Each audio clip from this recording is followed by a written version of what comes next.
चलिए प्यारे बच्चों, आई होप आप एकदम मस्त होंगे। आज की क्लास जो रहेगी हमारी प्यारे बच्चों, वो हिंदी के 40 क्वेश्चन की प्रैक्टिस सेट है। ठीक है, कितना 40 क्वेश्चन का प्रैक्टिस सेट है। देखिए क्वेश्चन क्या कह रहा है कि आदिकाल को वीर गाथा काल जो है किसने कहा। इसका जो राइट आंसर हो जाएगा प्यारे बच्चों वो हो जाएगा पंडित रामचंद्र शुक्ल या आचार्य रामचंद्र शुक्ल। ऑप्शन आपका प्यारे बच्चों सी वाला ठीक हो जाएगा। कोई दिक्कत किसी को? अब देखिए अगर इसके फैक्ट समझे हम, यहाँ गौर कीजिएगा। देखिए आदिकाल का नामकरण जो दिया गया है, कितने नामों से जो है आदिकाल को जाना जाता है। आदिकाल किसने कहा आदिकाल को? तो आदिकाल को आदिकाल कहा हजारी प्रसाद द्विवेदी ने। आदिकाल को जो है वीर गाथा काल आचार्य रामचंद्र शुक्ल ने कहा। आदिकाल को प्रारंभिक काल किसने कहा? तो मिस्र बंधु ने कहा। आदिकाल को शून्यकाल किसने कहा? तो डॉक्टर गणपति चंद्र गुप्त ने कहा। ठीक है। आदिकाल को वीर काल किसने कहा? तो आचार्य विश्वनाथ ने कहा। आदिकाल को आधार काल किसने कहा? तो डॉक्टर सुमन राजे ने कहा। ठीक है। आदिकाल को संधि चारण काल किसने कहा प्यारे? तो राम कुमार वर्मा जी ने कहा। आदिकाल को केवल चारण काल किसने कहा? तो विमर्शन जी ने कहा। अब देखिए आदिकाल को सिद्ध सामंत काल किसने कहा? तो राहुल शंकर त्यायन ने कहा। तो ये तो केवल भाई साहब आपके आदिकाल के नामकरण हो गए। तो यहाँ पर आपने आदिकाल के नामकरण को बढ़िया तरीके से समझ लिया होगा। ठीक है, आइए अगला क्वेश्चन देखते हैं। अगला क्वेश्चन देखिए क्या कहना चाह रहा है। कह रहा है निम्नलिखित भाषाओं में से हिंदी की ही एक शैली किसे कहा जाता है। तो प्यारे बच्चों देखिए यहाँ पर आपके पास चार ऑप्शन है, अरबी, फारसी, तुर्की, उर्दू। तो हिंदी की ही एक शैली के रूप में जो है उर्दू को जाना जाता है इन ऑप्शन के अकॉर्डिंग। ठीक है। अब देखिए अगर हम इसके महत्वपूर्ण तथ्य देखें, जैसे यहाँ पर हम बात करेंगे। देखिए महत्वपूर्ण तथ्य, कृत्रिम हिंदी किसे कहते हैं? तो आप कहोगे रेखता को जो है कृत्रिम हिंदी कहते हैं। रेखता, ध्यान रखना प्यारे बच्चों, बहुत इंपॉर्टेंट पॉइंट है। ठीक है। मानक हिंदी से तात्पर्य है, तो आदर्श के रूप में हिंदी का स्वीकार रूप ही जो है मानक हिंदी होता है। ठीक है। हिंदी कविता को छंदों की परिधि से मुक्त करने वाले जो है कवि कौन थे? तो सूर्यकांत त्रिपाठी निराला जी थे। ठीक है। हिंदी साहित्य में कवियों का कवि कहा गया है, तो हरिवंश राय बच्चन को कहा गया है हिंदी साहित्य में। ये भी पॉइंट याद रखना। ठीक है। महात्मा गांधी ने हिंदी के प्रचार प्रसार के लिए संस्था कौन सी बनाई? तो राष्ट्र भाषा प्रचार समिति बनाई थी। खड़ी बोली हिंदी को क्या कहते हैं? तो विभाषा कहते हैं। क्या कहते हैं? विभाषा कहा जाता है। भाषाई आधार पर सर्वप्रथम गठन होने वाला राज्य कौन सा है प्यारे? जो आंध्र प्रदेश है। हिंदी को राजभाषा बनाने का प्रस्ताव दिया गया तो गोपाल स्वामी आयंगर द्वारा जो है प्यारे जो दिया गया था। हिंदी शब्द है तो फारसी भाषा का शब्द प्यारे जो आपका हिंदी है। संसार की भाषाओं में स्थान है हिंदी का, तो आप कहेंगे तीसरा है। ठीक है। भारतवर्ष के लिए हिंदी भाषा का नाम सबसे पहले सुझाया गया किसके द्वारा? तो आप कहोगे मदन मोहन मालवीय जी के द्वारा जो है सुझाया गया था। हिंदी भाषा का जन्म हुआ है तो पाली प्राकृत से जो है पहले जो आपका हिंदी भाषा का जन्म हुआ है। देव भाषा की भाषा है तो आप कहेंगे संस्कृत जो है वो देव भाषा की भाषा है। हिंदी साहित्य का आलोचनात्मक इतिहास किसने लिखा है? तो राम कुमार वर्मा जी द्वारा जो है लिखा गया। आधुनिक युग का तुलसी किसे कहते हैं? तो मैथिली शरण गुप्त को कहते हैं। क्या? तो आधुनिक युग का तुलसी कहते हैं। वहीं राष्ट्र कवि किसे कहते हैं? तो आप कहोगे सुमित्रा नंदन पंत को। फिर देखिए प्रकृति का सुकुमार किसे कहते हैं? तो वो भी आपका सुमित्रा नंदन पंत को ही जो है कहा जाता है। तो यहाँ पर ये पॉइंट मैंने बहुत कम समय में इतने क्वेश्चन आपके कंप्लीट कराए प्यारे बच्चों। ये हिंदी साहित्य के लिए बहुत ही इंपॉर्टेंट है। ठीक है। ये प्यारे बच्चों देखिएगा क्वेश्चन क्या कह रहा है। क्वेश्चन, अंग्रेजी किस राज्य या केंद्र शासित प्रदेश की आधिकारिक भाषा है? ऑप्शन में देखिए गोवा, पांडिचेरी, नागालैंड, त्रिपुरा। इसका जो राइट आंसर हो जाएगा वो हो जाएगा ऑप्शन सी। कहने का मतलब है नागालैंड। क्या हो जाएगा? नागालैंड हो जाएगा। कहने का मतलब नागालैंड जो आपका प्रदेश है उसकी जो आधिकारिक भाषा है आपकी अंग्रेजी है। एक बात याद रखना, अंग्रेजी और भी है। जैसे मैं अगर चंडीगढ़ की बात करूँ, किसकी बात करूँ प्यारे बच्चों? चंडीगढ़, जिसे आप आधिकारिक तौर पर अगर दर्जा देंगे तो चंडीगढ़ की लैंग्वेज भी इंग्लिश ही है। ठीक है। अब देखिए अगर नागालैंड की बात करें तो इसे जो है 1967 अर्थात 1967 ईस्वी में जो है विधानसभा द्वारा आधिकारिक तौर पर अपनाया गया था और ये शिक्षा का माध्यम भी है। ठीक है। तो ये बात आपको यहाँ पर ध्यान देनी है। देखिए बात अगर भाषा की आई है तो यहाँ पर राजभाषा हिंदी से संबंधित महत्वपूर्ण तथ्य हमने लिए हैं। सबसे पहले मैं बात करूँगा तो संविधान सभा ने 14 सितंबर 1949 को हिंदी को स्वतंत्र भारत की राजभाषा के रूप में जो है स्वीकार किया। राजभाषा अधिनियम 10 मई, ये मई लिखा है। ठीक है। मई 1963 ईस्वी को बना। ठीक है। अब देखिए एक बात ध्यान रखनी है आपको यहाँ पर, लागू ये 1965 में हुआ। लागू कब हुआ? तो 1965 में लागू हुआ था। ये बात आपको ध्यान रखनी है, सही है। देखिए राजभाषा अधिनियम 1963 का संशोधन कब हुआ? तो 1967 को हुआ था, ठीक है। प्रथम राजभाषा आयोग का गठन कब हुआ? तो 7 जून 1955 ईस्वी को जो है इसका गठन हुआ। प्रथम राजभाषा आयोग के अध्यक्ष बाला साहब गंगाधर खेर थे। आपने इनके नाम को बीजी खेर के नाम के रूप में सुना होगा, ठीक है, बीजी खेर के रूप में सुना होगा। तो बीजी खेर का मतलब ये जो है बाला साहब गंगाधर खेर था, ठीक है। देखिए अगर बात करें आगे कि जो है संसदीय राजभाषा समिति के अध्यक्ष कौन होते हैं? तो केंद्रीय गृह मंत्री होते हैं, ठीक है। संसदीय राजभाषा में 30 सदस्य होते हैं। क्वेश्चन पूछ सकता है कितने सदस्य होते हैं? तो आप कहेंगे 30 सदस्य होते हैं, जिसमें लोकसभा के तो 20 होते हैं और राज्यसभा के प्यारे बच्चों आपके 10 होते हैं, ठीक है। संविधान की 8वीं अनुसूची में कितनी भाषाएं हैं? तो 22 भाषाएं हैं। भाग की बात करें प्यारे बच्चों तो भाग जो है 17 है। कौन सा भाग है? 17। हमारे भाग टोटल कितने हैं? तो 22 हैं, उसमें 17वां भाग जो है वो भाषाओं के लिए है, ठीक है। अब दूसरी बात देखिए, संसदीय राजभाषा की 3 उप समितियां हैं। कितनी उप समितियां हैं? तो 3 है। अगला पॉइंट देखिए, राजभाषा नियम 1976 का प्रथम संशोधन कब हुआ था? तो 1987 को हुआ, सही है। देखिए राजभाषा अधिनियम 1963 में कुल कितनी धाराएं हैं? तो 9 धाराएं हैं। केंद्रीय हिंदी समिति के अध्यक्ष कौन होते हैं? तो प्रधानमंत्री होते हैं। संसदीय राजभाषा समिति की पहली बैठक 16 नवंबर 1957 ईस्वी को हुई थी, ठीक है। 1957 में गठित प्रथम राजभाषा संसदीय समिति के अध्यक्ष कौन है? तो पंडित गोविंद बल्लभ पंत है। कौन? तो पंडित गोविंद बल्लभ पंत है, ठीक है। याद रहे ये जो है आपके पंडित गोविंद बल्लभ पंत प्यारे बच्चों यूपी के फर्स्ट सीएम है, ठीक है। यूपी के फर्स्ट सीएम, चीफ मिनिस्टर, ठीक है। ये भी आपको याद रखना है। आगे देखिए, नागालैंड प्रदेश की राजभाषा, ये तो क्वेश्चन ही था, अंग्रेजी है। प्रत्येक वर्ष हिंदी दिवस 14 सितंबर को मनाया जाता है। क्यों मनाया जाता है इसका कारण मैं आगे बताऊंगा आपको, ठीक है। विश्व हिंदी दिवस 10 जनवरी को मनाते हैं। देखिए अगर भारत की बात करें तो 14 सितंबर, विश्व की बात करें तो 10 जनवरी। विधानमंडल में प्रयोग की जाने वाली भाषा का उल्लेख संविधान के 210 अनुच्छेद में किया गया है। राजभाषा नीति की जानकारी देने वाले अनुच्छेद 343 से 351 संविधान के जो है आपके 17वें भाग में वर्णित हैं। देखिए रेल मंत्रालय रेलवे बोर्ड द्वारा कथा, कहानी, उपन्यास, नाटक एवं अन्य गद्य साहित्य लागू पुरस्कार योजना का नाम जो है प्रेमचंद पुरस्कार योजना है, ठीक है। तो ये पॉइंट आपकी समझ में आ गए होंगे। आगे देखिएगा, देखिए आगे अगर बात करें तो संविधान के अनुच्छेद 343 से आपके 351 तक हैं, ठीक है। अनुच्छेद 343 की बात करें तो देवनागरी लिपि में हिंदी को संघ की राजभाषा घोषित करता है, ठीक है। देवनागरी लिपि में जो है हिंदी को संघ की राजभाषा घोषित करता है, आर्टिकल 343 अर्थात 343। और अंग्रेजी को 15 साल तक जो है अतिरिक्त भाषा के रूप में जारी रखने की बात करता है, जिसे बाद में राजभाषा अधिनियम 1963 से आगे बढ़ाया गया, ठीक है। अनुच्छेद 344 की बात करें तो राजभाषा आयोग के गठन का प्रावधान करता है, ठीक है। अनुच्छेद 345 की बात करें तो राज्यों को अपनी राजकीय भाषाओं को अपनाने की स्वतंत्रता देता है। अनुच्छेद 346 की बात करें तो संघ और राज्यों के बीच संचार की भाषा का प्रावधान करता है, वो आपका अनुच्छेद 346 है। अनुच्छेद 351 की बात करें तो हिंदी भाषा के विकास और प्रसार के लिए बहुत पूछता है, ये बहुत इंपॉर्टेंट है। कौन सा?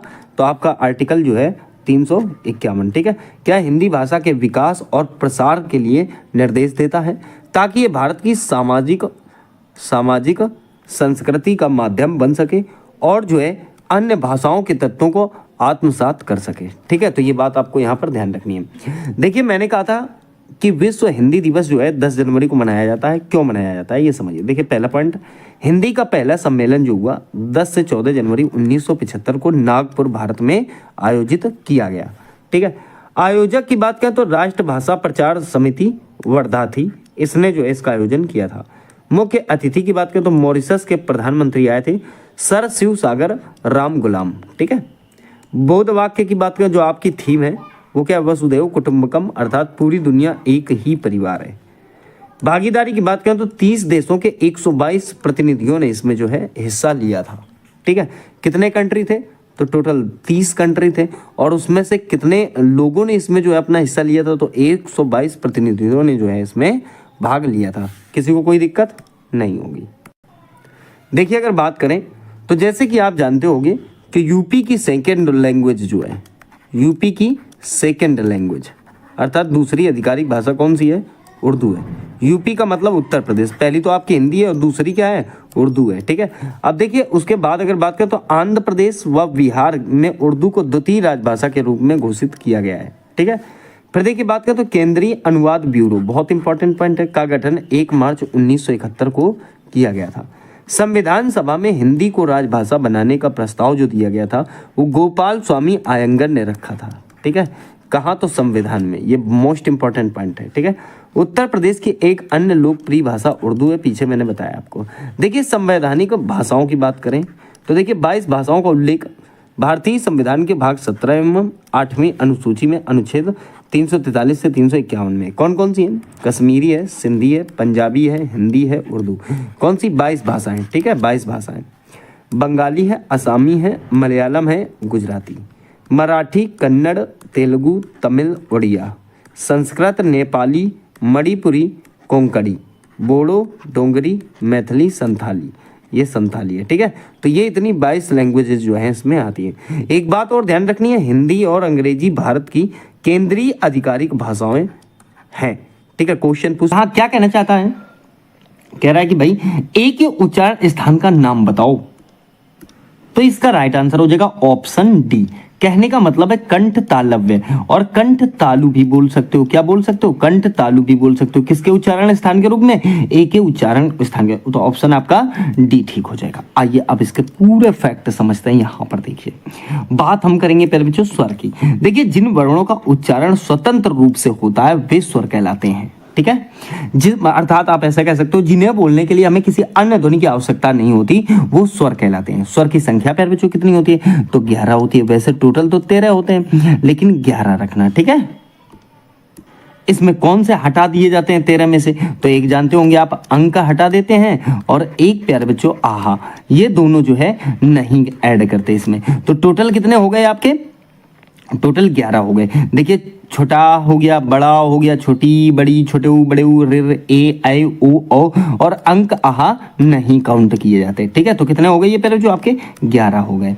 देखिए उच्चारण के आधार पर अगर मैं बताऊं तो इधर लिख रखे हैं मैंने, ठीक है। कंठ में छोटा बड़ा आता है, ठीक है। तालब में छोटी बड़ी आती है, मूर्धन्य में ऋ आता है, ठीक है। ओष्ठ में छोटे ऊ, बड़े ऊ, और इसको उससे आप मिलान कर सकते हो। जैसे मैंने बताया था फूफा, कौन सा शब्द? फूफा।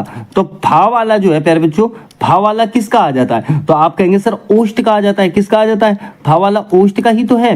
अब भाई साहब फूफा में बड़े की मात्रा आती है तो ये भी ओष्ठ का हो जाएगा, वो भी ओष्ठ का हो जाएगा, ठीक है। कंठ तालब वाला तो क्वेश्चन में ही था, ए और ए, ठीक है। कंठोष्ठ, कंठ और ओष्ठ की सहायता से तो ओ और औ, ठीक है, ओ औ।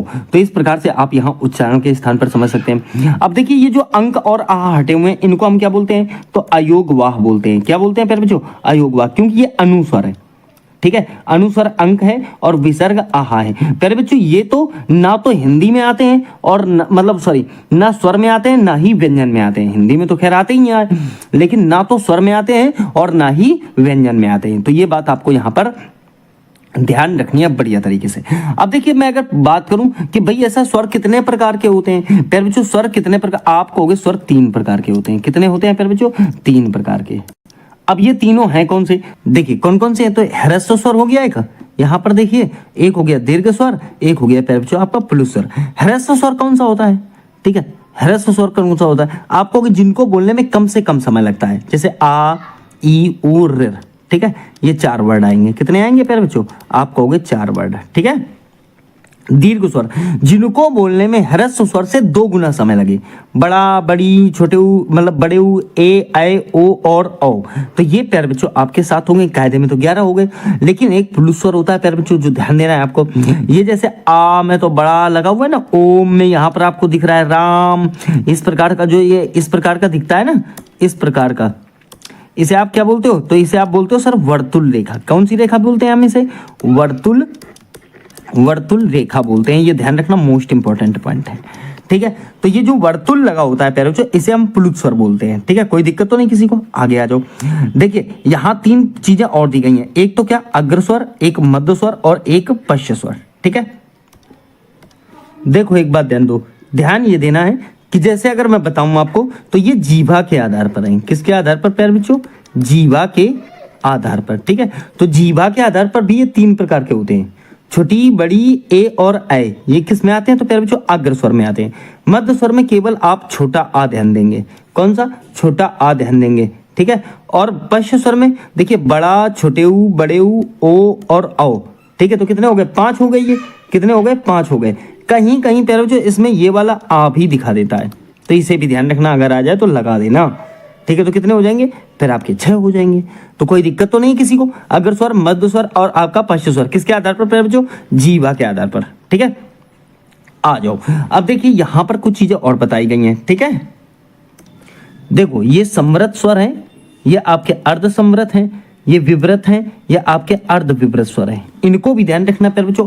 कभी कभी ये पूछ लेता है कि निम्न में से कौन सा समृत है, निम्न में से कौन सा विवृत है। ठीक है, तो समृत स्वर अर्थात आप कहोगे समृत स्वर में सर छोटी बड़ी, छोटे ऊ, बड़े ऊ आता है। ठीक है, और अर्ध समृत में ए और ओ आते हैं। ठीक है, ए और ओ जिनमें कम लोड रहता है। फिर देखिए विवृत स्वर आ और आ आता है। क्या आता है प्यारे बच्चों? आ और आ आता है। ये कितने होते हैं? 2 होते हैं। सही है। अब देखिए अर्ध विवृत स्वर में छोटा ए, ओ और आ, तो ये कितने होते हैं? ये प्यारे बच्चों आपके 4 होते हैं। तो कुछ गड़बड़ मत करना। ठीक है, किसी प्रकार की कोई गड़बड़ मत करना। यहां पर आपको मैंने स्वर बता दिए बढ़िया तरीके से। ठीक है, चलिए अगला क्वेश्चन देखिए क्या कहना चाहता है। कह रहा है निम्न में से कौन सा शब्द शुद्ध है? निम्न में से कौन सा शब्द शुद्ध है? सांसारिक, सांसारिक या फिर सांसारिक, सांस्कारिक या सांसारिक? प्यारे बच्चों इसका जो राइट आंसर हो जाएगा वो हो जाएगा ऑप्शन आपका बी, सांसारिक होता है। प्यारे बच्चों कौन सा होता है? सांसारिक होता है। तो ऑप्शन आप लगाएंगे बी। ठीक है, कोई दिक्कत किसी को? अब देखिए यहां पर मैंने बहुत सारे ले लिए हैं शुद्ध और अशुद्ध वर्तनी। ठीक है प्यारे बच्चों, जैसे एक तरफ हमने अशुद्ध लिया है, दूसरी तरफ हमने प्यारे बच्चों आपका शुद्ध लिया है। ज्योत्सना अशुद्ध है, शुद्ध में कैसे? ऐसे लिखोगे ज्योत्सना। ठीक है, तत्कालिक होता है प्यारे बच्चों, तात्कालिक होता है, तत्कालिक नहीं होता। ठीक है, प्रदर्शनी नहीं होता, प्रदर्शनी होता है। ठीक है, राष्ट्रीय गलत हुआ है क्योंकि प्यारे बच्चों यहाँ पर ना, यहाँ पर आपका बड़ी की मात्रा आएगी, राष्ट्रीय होगा। सन्यासी प्यारे बच्चों बिंदी भी लगानी आधा, ना भी लगाना है तो सन्यासी बनेगा। सशक्तिकरण, सशक्तिकरण नहीं होता, सशक्तिकरण होता है। ठीक है, अमावस्या, अमावस्या में सीटी वाली सा नहीं बेटा, ये वाली सा आएगी। ठीक है, ये वाली जो है आपकी। अट्टालिका, ठीक है, अट्टालिका नहीं होता, अट्टालिका होता है। कवयित्री नहीं होता, कवयित्री होता है। ठीक है, तिलांजलि, तो तिलांजलि नहीं, मतलब यहां पर क्या लिखा हो? तिलांजलि नहीं होता, तिलांजलि होता है। सही है। पुरस्कार प्यारे बच्चों पुरस्कार होता है। क्या होता है? पुरस्कार। प्रज्वलित केवल एक जा का प्रयोग करोगे, प्रज्वलित होता है। ठीक है, बहिष्कार नहीं होता, बहिष्कार होता है। सर्वस्व में आप याद रखना आधा सा आएगा, ये वाला सीटी वाला नहीं आएगा। ठीक है, आगे आ जाओ। अंताक्षरी नहीं होता, अंत्याक्षरी होता है। ठीक है, शमशान नहीं होता प्यारे बच्चों, श्मशान बोलते हैं उसे। आशीर्वाद लिखा हुआ गलत है, आशीर्वाद इस प्रकार से लिखेंगे आप। प्रदर्शनी नहीं होता, प्रदर्शनी होता है। क्या होता है? प्रदर्शनी। हालांकि पीछे बता दिया था मैंने। शुश्रूषा में प्यारे बच्चों आप ध्यान रखना, बड़े ऊ की मात्रा नहीं, आपको छोटे ऊ की मात्रा लगानी है। ठीक है, दूसरा बात ध्यान देना, यहां पर अहिल्या नहीं होता है, अहल्या होता है। क्या होता है? अहल्या। कृपया नहीं होता, कृपया होता है। ये तो बहुत आसान है। केंद्री, यहां पर प्यारे बच्चों केंद्री लिखा है। ठीक है, तो केंद्री जो है उसमें छोटी की मात्रा नहीं होती, बड़ी की होती है, केंद्रीय होता है। कैबिनेट प्यारे बच्चों कैबिनेट नहीं, कैबिनेट होता है। क्योंकि में ध्यान देना, क्योंकि नहीं क्योंकि होता है। ठीक है, छोटी की मात्रा। क्षत्रिय नहीं होता, क्षत्रिय होता है। क्षमत्व में देखो क्षमता लगाना है आपको, कभी कभी मतलब स्वर संबंधी प्रॉब्लम भी देखो आपको दिख जाएगी। खटाई नहीं होता प्यारे बच्चों, खटाई छोटी की मात्रा है, बड़ी की मात्रा आएगी। खुबानी है तो खुबानी ऐसे लिखना है आपको। ठीक है, खूबानी बड़े ऊ की मात्रा। तो यहां पर कुछ वर्ड मैंने आपको बता दिए जो अपेक्षित हैं। आइए बात करते हैं। देखिए, जब सादृश्य के कारण एक वस्तु में अनेक या अन्य वस्तुओं के होने की संभावना दिखाई पड़े और निश्चय ना हो पाए, तब वहां पर कौन सा अलंकार होगा प्यारे बच्चों? वहां पर संदेह अलंकार होगा। ऑप्शन आपका सी। ध्यान देना, भ्रम होता है तो भ्रांतिमान अलंकार, लेकिन यहां पर सदृश एक ही समान दिखने के कारण एक वस्तु में अनेक या अन्य वस्तुओं के होने की संभावना दिखाई देती है, तो आप कहोगे यहाँ पर संदेह अलंकार होता है। ठीक है, क्योंकि इसमें उपमेय और उपमान के बीच निश्चितता नहीं हो पाती और संशय बना रहता है। उपमेय का मतलब क्या होता है? जिसकी तुलना हो। उपमान का मतलब जिससे तुलना हो। तो आप ये कह सकते हो कि यहाँ पर संदेह अलंकार होगा। बात अलंकार की हुई है प्यारे बच्चों। आइए देखिए अलंकार समझो। तो अलंकार कहते किसे हैं? तो अलंकार दो शब्दों से मिलकर बना होता है, एक तो अलम, दूसरा कार। ठीक है, अलंकार। अलम का मतलब यहाँ पर अलम का अर्थ होता है आभूषण या अलंकृत से। ठीक है, अब दूसरी बात समझिए, कार का मतलब होता है करने वाला। तो आप कह सकते हो उसके डेफिनेशन में, अर्थात जो काव्य को अलंकृत करने वाला हो या शोभा बढ़ाने वाला हो उसे हम अलंकार कहते हैं। ठीक है, अब अलंकार का जनक किसे माना? आचार्य दंडी को प्यारे बच्चों अलंकार का जनक माना जाता है। इन्होंने ही अलंकार की प्रथम परिभाषा दी है। क्या? काव्य शोभाकरान धर्मान अलंकारान प्रचक्षते। ठीक है, अर्थात काव्य की शोभा बढ़ाना अलंकार का धर्म है, कर्तव्य है। तो काव्य की शोभा बढ़ाना किसका कर्तव्य है? तो अलंकार का कर्तव्य है। ठीक है, हिंदी के कवि केशव दास को अलंकारवादी कवि कहते हैं। क्वेश्चन पूछ सकता है कि अलंकारवादी कवि किसे कहा जाता है? तो आप कहोगे हिंदी के कवि जो है प्यारे बच्चों केशव दास, उनको अलंकारवादी कवि कहा जाता है। अब देखिए आचार्य भरत मुनि ने अपने ग्रंथ नाट्य शास्त्र में केवल 4 अलंकारों का प्रयोग किया है। कितने अलंकारों का प्रयोग किया है? 4। कौन कौन से? उपमा, रूपक, यमक और दीपक। तो प्यारे बच्चों ये बात समझ में आ गई होगी आपको शानदार तरीके से। अगला पार्ट इसका समझिएगा। देखिए उपमेय किसे कहते हैं? ठीक है, एक उपमेय होता है, एक उपमान होता है, एक वाचक शब्द होता है और एक प्यारे बच्चों आपका गुण होता है। तो उपमेय जो प्रस्तुत हो अर्थात जिसकी तुलना की जाए वो क्या कहलाता है प्यारे बच्चों? उपमेय कहलाता है। देखिए जिसकी तुलना की जाए वो क्या कहलाता है? उपमेय कहलाता है। अब उपमान को समझिए, जो बहुत प्रसिद्ध वस्तु हो अर्थात जिससे तुलना की जाए। क्या? जिससे। तो जिसकी तुलना की जाए तो उपमेय और जिससे तुलना की जाए तो उपमान। अब वाचक शब्द देखिए, वे शब्द जो समानता या तुलना करने के लिए प्रयोग होते हैं वो क्या कहलाते हैं? वाचक शब्द कहलाते हैं। जैसे एक शब्द ले लो आप, सा, सी, से, ये सब किसके लिए है? तुलना करने के लिए प्रयोग किए जाते हैं। तो ये क्या कहलाते हैं? तो ये वाचक शब्द कहलाते हैं। ठीक है, अब देखिए गुण होता है एक।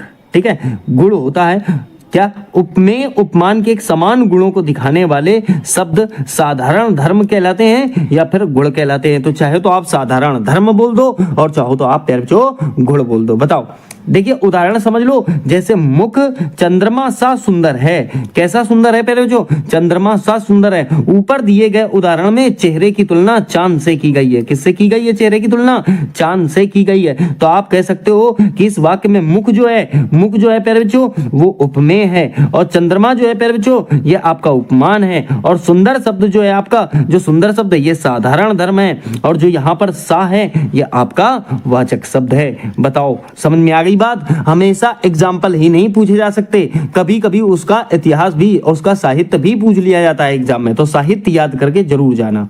कौन सी बोली है जो प्यारे बच्चों पूर्वी हिंदी वर्ग की बोली नहीं है? तो आप जानते हैं इसका जो राइट आंसर हो जाएगा वो हो जाएगा बुंदेली। ऑप्शन आपका डी ठीक हो जाएगा। कहने का मतलब है बुंदेली भाषा जो है ये पूर्वी हिंदी की नहीं है। ठीक है, किसकी नहीं है? पूर्वी हिंदी की नहीं है। अब इसका मतलब जो है कि अवधी पूर्वी हिंदी की है, बघेली है और आपका छत्तीसगढ़ी है। ठीक है, अब इसके फैक्ट चेक करते हैं। यहां पर देखिए पूरा एक एक डिटेल आपको बताया गया है। चलिए देखिए, अगर हम बात करें सबसे पहले यहाँ पर जो बीच में लिखा हुआ है इसके फैक्ट समझिए। हिंदी भाषा की कितनी उपभाषाएं? 5 उपभाषाएं। कौन कौन सी प्यारे बच्चों? एक तो देखिए पूर्वी हिंदी, दूसरा बिहारी हिंदी, तीसरा पश्चिमी हिंदी, चौथा राजस्थानी हिंदी, 5वां आपका पहाड़ी हिंदी। इसमें जो पूर्वी हिंदी है इसमें अर्धमागधी अपभ्रंश कार्य करता है। ठीक है, और बिहारी हिंदी में मागधी अपभ्रंश कार्य करता है प्यारे बच्चों।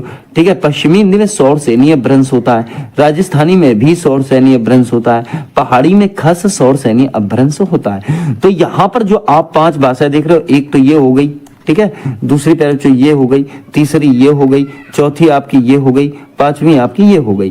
तो ऐसे करके हमने यहाँ बहुत शानदार तरीके से आपको बताया है। ठीक है, तो ध्यान दीजिए, हिंदी भाषा की 5 उपभाषाएं हैं। कितनी उपभाषाएं हैं? 5। टोटल कितनी है प्यारे बच्चों? टोटल आपकी 18 हैं। टोटल कितनी है? तो टोटल 18 हैं। उन 18 में 5 जो है उपभाषाएं हैं। कैसे? तो देखिएगा एक एक फैक्टर। सबसे पहले हम समझेंगे पश्चिमी हिंदी। तो देखिएगा यहां पर पश्चिमी हिंदी अपभ्रंश शोर सैनी है, ठीक है। अब देखिए इसमें अगर बताऊं तो इसमें आपके 5 पार्ट हैं। कौन कौन से? देखिए पश्चिमी हिंदी में एक तो खड़ी बोली, दूसरा ब्रज भाषा, तीसरा कन्नौजी, चौथा आपका बुंदेली और 5वां आपका बांगरू, ठीक है। ये आप समझ सकते हैं यहाँ पर। अब ध्यान दीजिए, जो खड़ी बोली है प्यारे बच्चों, जो खड़ी बोली है इसी को हम क्या बोल देते हैं? इसी को हम कौरवी भी बोल देते हैं। क्या बोल देते हैं? कहीं कहीं आपको देखने को मिलेगा कौरवी, ठीक है। अब यहाँ पर देखिए खड़ी बोली के अंतर्गत कौन से स्थान आते हैं? जैसे दिल्ली हुआ, मेरठ हुआ, बिजनौर हुआ, सहारनपुर हुआ, ठीक है। तो ये आप ध्यान रखेंगे, सही है। अब देखिए अगर बात करें ब्रज भाषा में, तो ब्रज भाषा में आपका क्या आता है? जैसे मथुरा है, आगरा है, ठीक है। कन्नौजी में कन्नौज का जो क्षेत्र आता है प्यारे बच्चों, कन्नौजी लैंग्वेज के अंतर्गत आप उसे याद रखेंगे। बुंदेली की अगर बात करूं तो छतरपुर जो आपका मध्य प्रदेश में। अब देखिए इसमें जो है थोड़ी सी सीमा उत्तर प्रदेश की भी लग जाती है, जहां पर लोग बुंदेली लैंग्वेज का प्रयोग करते हैं, ठीक है। क्योंकि जो मध्य प्रदेश और उत्तर प्रदेश की सीमा, वहां पर जो है हम बुंदेली लैंग्वेज का प्रयोग करते हैं। मुख्यतः इसमें छतरपुर आता है, ठीक है। देखिए बागरू की बात करें तो ये रोहतक का हरियाणा, इसे हरियाणवी भी बोल दिया जाता है, ठीक है। तो ये वाला पॉइंट आपकी समझ में आया, पश्चिमी हिंदी वाला, ठीक है। अब आगे बात करें, देखिए आगे बात करें, चलिए सेकंड नंबर पे देखेंगे। सेकंड नंबर पर जो बात करेंगे तो हम राजस्थानी हिंदी, इसमें जो वो है अपभ्रंश शोर सैनी है, ठीक है। इसके कितने पार्ट हैं? तो देखिए एक तो आपका जयपुरी हो गया, दूसरा निमाड़ी हो गया, तीसरा मालवी हो गया, चौथा आपका मारवाड़ी हो गया, 5वां आपका भीली हो गया। जयपुरी जो है प्यारे बच्चों ये आपके जयपुर वाले क्षेत्र में बोली जाती है। निमाड़ी ये खड़वा, मतलब खड़वा मध्य प्रदेश में बोली जाती है, ठीक है। मालवी ये मालवा और उज्जैन में बोली जाती है, सही है। मारवाड़ी जोधपुर और बीकानेर में बोली जाती है। भीली राजस्थान, मध्य प्रदेश और गुजरात में जो है आपका प्यारे बच्चों बोली जाती है, ठीक है। फिर देखिए तीसरे नंबर पर जो आया, तीसरे नंबर पे प्यारे बच्चों आपका पूर्वी हिंदी है। कौन सी हिंदी? पूर्वी हिंदी। इसका अपभ्रंश जो है वो मतलब अर्धमागधीय अपभ्रंश है। अगर बताऊं तो इसमें 3 पार्ट हैं, अवधी, बघेली और आपका छत्तीसगढ़ी। अवधी जो है ये लखनऊ के क्षेत्र में बोली जाती है। बघेली की बात करें तो रीवा मध्य प्रदेश प्लस उत्तर प्रदेश की सीमा में, रीवा तो मुख्य है लेकिन मध्य प्रदेश और उत्तर प्रदेश की सीमा के क्षेत्र में बघेली बोली जाती है, ठीक है। छत्तीसगढ़ी समझ लो, ये रायपुर छत्तीसगढ़ में बोली जाती है, ठीक है। अब देखिए अगर बात करें तो ये तीसरा पार्ट हो गया। चौथे पार्ट को समझ लो, यहां पर देखिए जो चौथा पार्ट है प्यारे बच्चों उसमें बिहारी हिंदी आती है। कौन सी? बिहारी हिंदी। इसका जो अपभ्रंश है वो कौन सा है? मागधी है, ठीक है। अब देखिए यहां पर ध्यान दीजिए, पहले नंबर पर भोजपुरी है, फिर दूसरे नंबर पर मगही है, तीसरे नंबर पर आपका मैथिली है। अब देखिए भोजपुरी की बात करें तो पूर्वी उत्तर प्रदेश प्लस बिहार में आती है, ठीक है। मगही की बात करें तो ये प्यारे बच्चों आपका गया में है, ठीक है। मैथिली की बात करें तो ये दरभंगा में। तो आप भोजपुरी को क्या बताया मैंने? पूर्वी उत्तर प्रदेश प्लस बिहार में बोली जाती है। मगही कहां बोली जाती है? तो गया में बोली जाती है। मैथिली कहां? तो दरभंगा में। तो ये वाला पॉइंट भी आपको समझ में आ गया होगा, ठीक है। अब देखिए 5वां पार्ट आ गया आपका पहाड़ी हिंदी। कौन सा हिंदी? पहाड़ी। तो इसका क्या खास शोर सैनी अपभ्रंश है, ठीक है। अब देखिए यहां पर क्या है? कुल्लुई, गढ़वाली, कुमाऊनी, ये 3 लैंग्वेजेस जो है यहां पर आती हैं। अब कौन कौन से क्षेत्र में? तो कुल्लुई जो है ये कुल्लू और मनाली में बोली जाती है। कहां कहां? तो कुल्लू और मनाली में बोली जाती है। गढ़वाली ये टिहरी गढ़वाल उत्तराखंड में बोली जाती है। कुमाऊनी अल्मोड़ा, नैनीताल और जो है आपका उत्तराखंड वाला क्षेत्र है, इसमें बोली जाती है। तो प्यारे बच्चों यहां पर आपने भाषा और उसकी 5 उपभाषाएं समझ ली। क्वेश्चन क्या कह रहा है? रमेश जयपुर से दिल्ली जा रहा है, इस वाक्य में कौन सा कारक है, ठीक है। तो प्यारे बच्चों रमेश जयपुर से दिल्ली जा रहा है ना, तो इस वाक्य में कौन सा कारक है? अपादान, ठीक है। क्योंकि यहां पर अलगाव दर्शा रहा है। क्या दर्शा रहा है प्यारे बच्चों? अलगाव। कहने का मतलब देख पा रहे हो आप, देखो अपादान कारक, क्योंकि से शब्द जो है, क्या यहां पर जो आप देख रहे हो से शब्द, ये किसको दर्शा रहा है? अब वो जयपुर से दिल्ली जा रहा है, तो जयपुर से अलग हो गया ना, वो कहां जा रहा है? दिल्ली जा रहा है, ठीक है। तो इस प्रकार से आप ये कह सकते हो दूरी का अभाव हो रहा है, ठीक है। तो यहां कौन सा हो जाएगा? अपादान हो गया। देखिए फैक्ट यहां पर समझिएगा, थोड़ा सा यहां पर ध्यान दीजिएगा आप। देखिए सबसे पहले समझेंगे कारक कैसे किसे हैं। तो कारक जो वाक्य में संज्ञा या सर्वनाम का क्रिया से संबंध बताता है उसे हम कारक कहते हैं। ठीक है, कारक के कितने भेद होते हैं? पहले बच्चों 8 भेद होते हैं। कितने भेद होते हैं? 8 भेद होते हैं। अब एक तरफ यहां पर देखो लिखा हुआ है आपके पास कारक, एक तरफ विभक्ति और एक तरफ अर्थ। सही है। अब देखिए समझ लीजिए, आप जैसे इसे याद करते हो तो ट्रिक से याद कर सकते हो। कारक कर्ता ने कर्म को करण से संप्रदान के लिए अपादान से संबंध काकी के अधिकरण में पर संबोधन हे ओ। अरे याद हो गया, इतना ही तो था। और अर्थ के चक्कर में अगर आपने ना कारक और विभक्ति याद कर ली, जैसे मैंने जल्दी जल्दी बताया, कर्ता ने कर्म को करण से संप्रदान के लिए अपादान से संबंध काकी के अधिकरण में पर संबोधन हे ओ। अरे तो समझ लो भाई साहब 1-2 मिनट लगेंगे याद करने में और लाइफ टाइम गारंटी हो जाएगी आपकी। ठीक है, तो कर्ता ने हो गया ना, कर्ता ने हो गया, तो इसमें कहोगे काम को करने वाला। ठीक है, काम करने वाला। जैसे उदाहरण मैं आपको दे दूं तो मैं कहता हूं आपसे कि भाई ऐसा है, राम ने पुस्तक पढ़ी। ठीक है, राम ने क्या किया प्यारे बच्चों? राम ने जो है पुस्तक पढ़ी। अब यहां पर ध्यान दो, ने का प्रयोग हुआ है ना, तो यहां पर प्रभाव किस पर पड़ा है? राम पर ही तो पड़ा है। और राम ने क्या किया? पुस्तक पढ़ी है, तो पूरा प्रभाव राम पर पड़ रहा है ना, तो इसीलिए कर्ता का प्रयोग करेंगे। फिर दूसरा देखिए आप प्यारे बच्चों, दूसरा हो जाएगा आपका कर्म। कर्म का मतलब को, जिस पर काम का प्रभाव पड़े। क्या होता है प्यारे बच्चों? जिस पर काम को प्रभाव पड़े। जैसे अगर मैं कहता हूं कि सीता फल खाती है। देखो एक बात ध्यान देना प्यारे बच्चों, यहां पर सीता फल खाती है। अब एक बात बताऊं, यहां पर मैंने को नहीं लगाया। क्या नहीं लगाया? को नहीं लगाया, फिर भी ये कौन सा है? कर्म कारक है। ये जरूरी नहीं है कि मैं जैसे अगर यही बोलूं राम ने रावण को मारा तो ही आप कहोगे कि सर अब को आया है और इसमें कर्म कारक होगा। नहीं भैया, यहां भी कर्म कारक होगा क्योंकि वो साइलेंट है। देखो सीता फल को खाती है, लगा सकते हो आप, तो यहां पर वो चीज साइलेंट है। तो आप ध्यान रखना, सीता फल खाती है तो इसमें कौन सा कारक होगा? कर्म कारक होगा, क्योंकि जिस पर काम का प्रभाव पड़े। ठीक है, चलो करण की बात करते हैं। से द्वारा, जिसके द्वारा कर्ता कार्य करे। ठीक है, जिसके द्वारा कर्ता क्या करे? फिर बच्चों काम करे। अब जैसे अगर मैंने बताया आपको कि भाई साहब करण है, ठीक है, तो बालक गेंद से खेल रहे हैं। मान लो एक उदाहरण मैंने ले लिया, क्या कि भाई ऐसा है, बालक गेंद से क्या कर रहे हैं? खेल रहे हैं। अब देखो खेल और लिख लो, खेल रहे हैं। तो एक बात बताऊं, यहां पर से खेल रहे हैं ना, एक तो आपका करण हो गया और दूसरा प्यारे बच्चों अपादान हो गया। तो यहां पर अलगाव की तो कोई बात नहीं हुई करण में, क्योंकि अपादान का मतलब क्या होता है? अलगाव से होता है। तो आप गड़बड़ मत करना। ठीक है, यहां आप कहोगे बालक गेंद से खेल रहे हैं। ठीक है, इसका मतलब यहां पर यह भी कह सकते हो बालक गेंद के द्वारा खेल रहे हैं, तो भी फिट हो जाएगा। ठीक है, तो ये बात आपको ध्यान देनी है कि सेंटेंस बना के देख लेना प्यारे बच्चों। संप्रदान की बात करें तो देखिए को के लिए या हेतु, को के लिए या हेतु। तो जैसे मतलब मैं आपसे कहता हूं गुरु जी को फल दो। क्या दो प्यारे बच्चों? गुरु जी को क्या दो? फल दो। ठीक है, तो एक बात बताओ, गुरु जी को फल दो, को फल दो। ठीक है ना, या गुरु जी के लिए फल दो, दोनों चीजें फिट बैठ रही है। तो जिसके लिए क्रिया की जाए, किसके लिए? गुरु जी के लिए की गई है ना क्रिया, तो संप्रदान हो जाएगा।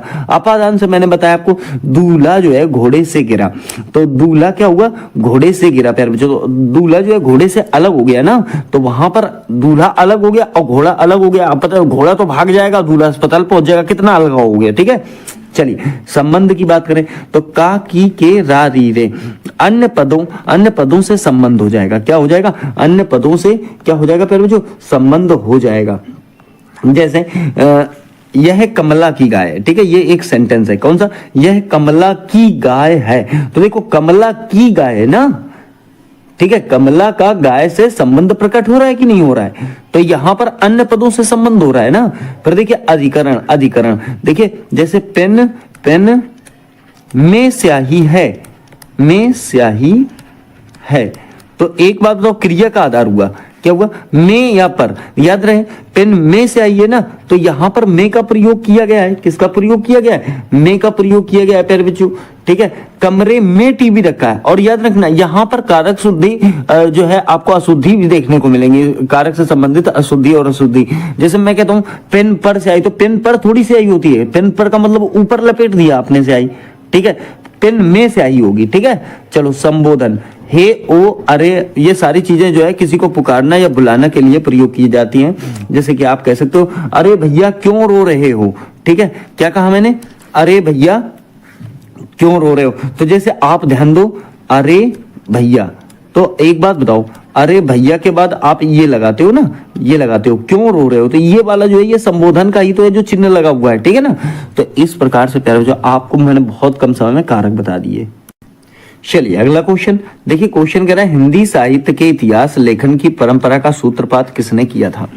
इसका जो राइट आंसर हो जाएगा वो हो जाएगा ऑप्शन बी, कहने का मतलब गारसा द तासी। तो राइट आंसर क्या हो जाएगा, गारसा द तासी ने किया था। ठीक है, हिंदी साहित्य के इतिहास लेखन की परंपरा का सूत्रपात जो है गारसा द तासी ने किया था। अब यहाँ पर एक बात समझिएगा, देखिए प्यारे जो पूरा यहाँ पर चार्ट बना हुआ है आपके पास। ठीक है, थोड़ा मानता हूँ कि समय लगता है, तो मैंने आपसे कहा था कोई मामूली प्रैक्टिस सेट तो है नहीं। आप यहाँ पर ये सोच कर बैठना, पेन कॉपी ले लो वरना स्क्रीनशॉट ले लेना कि मतलब हर बात को हम यहाँ पर ये शानदार तरीके से जो है क्लियर करेंगे। अच्छा एक बात और, इसकी पीडीएफ मिल जाएगी प्यारे बच्चों आपको। आप हमारे इस चैनल के उसमें डिस्क्रिप्शन में जाना, वहां पर आपको लिंक मिल जाएगा टेलीग्राम का। ठीक है, तो वहां से जाके आप पीडीएफ चाहो तो बाद में डाउनलोड कर सकते हो। ठीक है, पहले आप पूरी वीडियो, क्योंकि वीडियो में तो आपको अदर फैक्ट भी देखने को मिलेंगे, लेकिन पीडीएफ में तो ऐसा नहीं है। पीडीएफ में जो चीज है बस वही चीज आपको देखने को मिलेगी। देखिए बात करेंगे हिंदी साहित्य की। किसकी बात करेंगे, हिंदी साहित्य की। अब यहाँ एक छोटे से पार्ट में आप ऐसे समझ सकते हो कि देखिए हिंदी साहित्य का जो समय है, जो काल है, वो 4 पार्ट में बैठा हुआ है। कौन कौन सा, एक तो आदिकाल हो गया प्यारे बच्चों, दूसरा भक्ति काल हो गया, ठीक है, तीसरा रीतिकाल, चौथा आपका आधुनिक काल।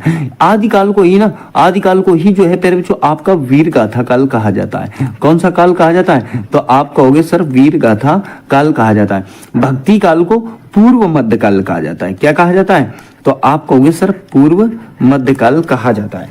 ठीक है, कौन सा काल कहा जाता है, तो आप कहोगे पूर्व मध्य काल कहा जाता है। और इसे रीतिकाल की अगर बात करें, रीतिकाल की बात प्यारे इसे उत्तर मध्य काल कहा जाता है। क्या कहा जाता है, तो आप कहेंगे सर उत्तर मध्य काल कहा जाता है। और ये तो है ही आपका आधुनिक काल। ठीक है, अब जो भक्ति काल है प्यारे बच्चों, इसे भारतीय साहित्य का स्वर्ण युग कहा जाता है। कौन सा, तो भारतीय साहित्य का स्वर्ण युग किसे कहा जाता है, भक्ति काल को कहा जाता है। ये छोटे छोटे क्वेश्चन है, बहुत इंपॉर्टेंट हैं।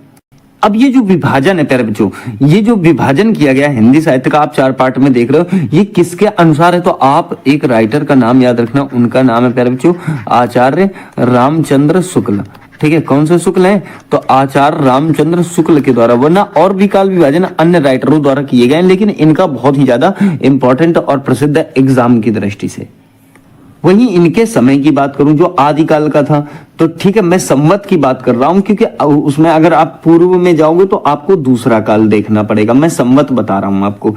ठीक है, तो जो आपका आदिकाल है ना प्यारे बच्चों, आदिकाल जो है, जो मैंने आपको दोबारा बता देना, मैं संवत में बात कर रहा हूं। ठीक है, तो 1050 से आपका जो रहा प्यारे बच्चों वो 1375 तक का है। कितना है, 1375 तक का। ठीक है, फिर देखिए भक्ति काल की अगर बात करूं तो ये आपका प्यारे बच्चों जो भक्ति काल है ना वो 1375 कितना, 1375 से लेकर आपका 1700 तक गया है। कितना गया है प्यारे बच्चों, 1700 तक। वहीं जो रीति काल है, जो आपका प्यारे बच्चों रीति काल है, वो 1700 से लेके 1900 तक गया है। कहां तक, 1900 तक गया है। और जो आपका आधुनिक काल है प्यारे बच्चों, ये अभी भी चल रहा है 1900 से अब तक। ठीक है, 1900 से अब तक चले ही पड़ा है ये।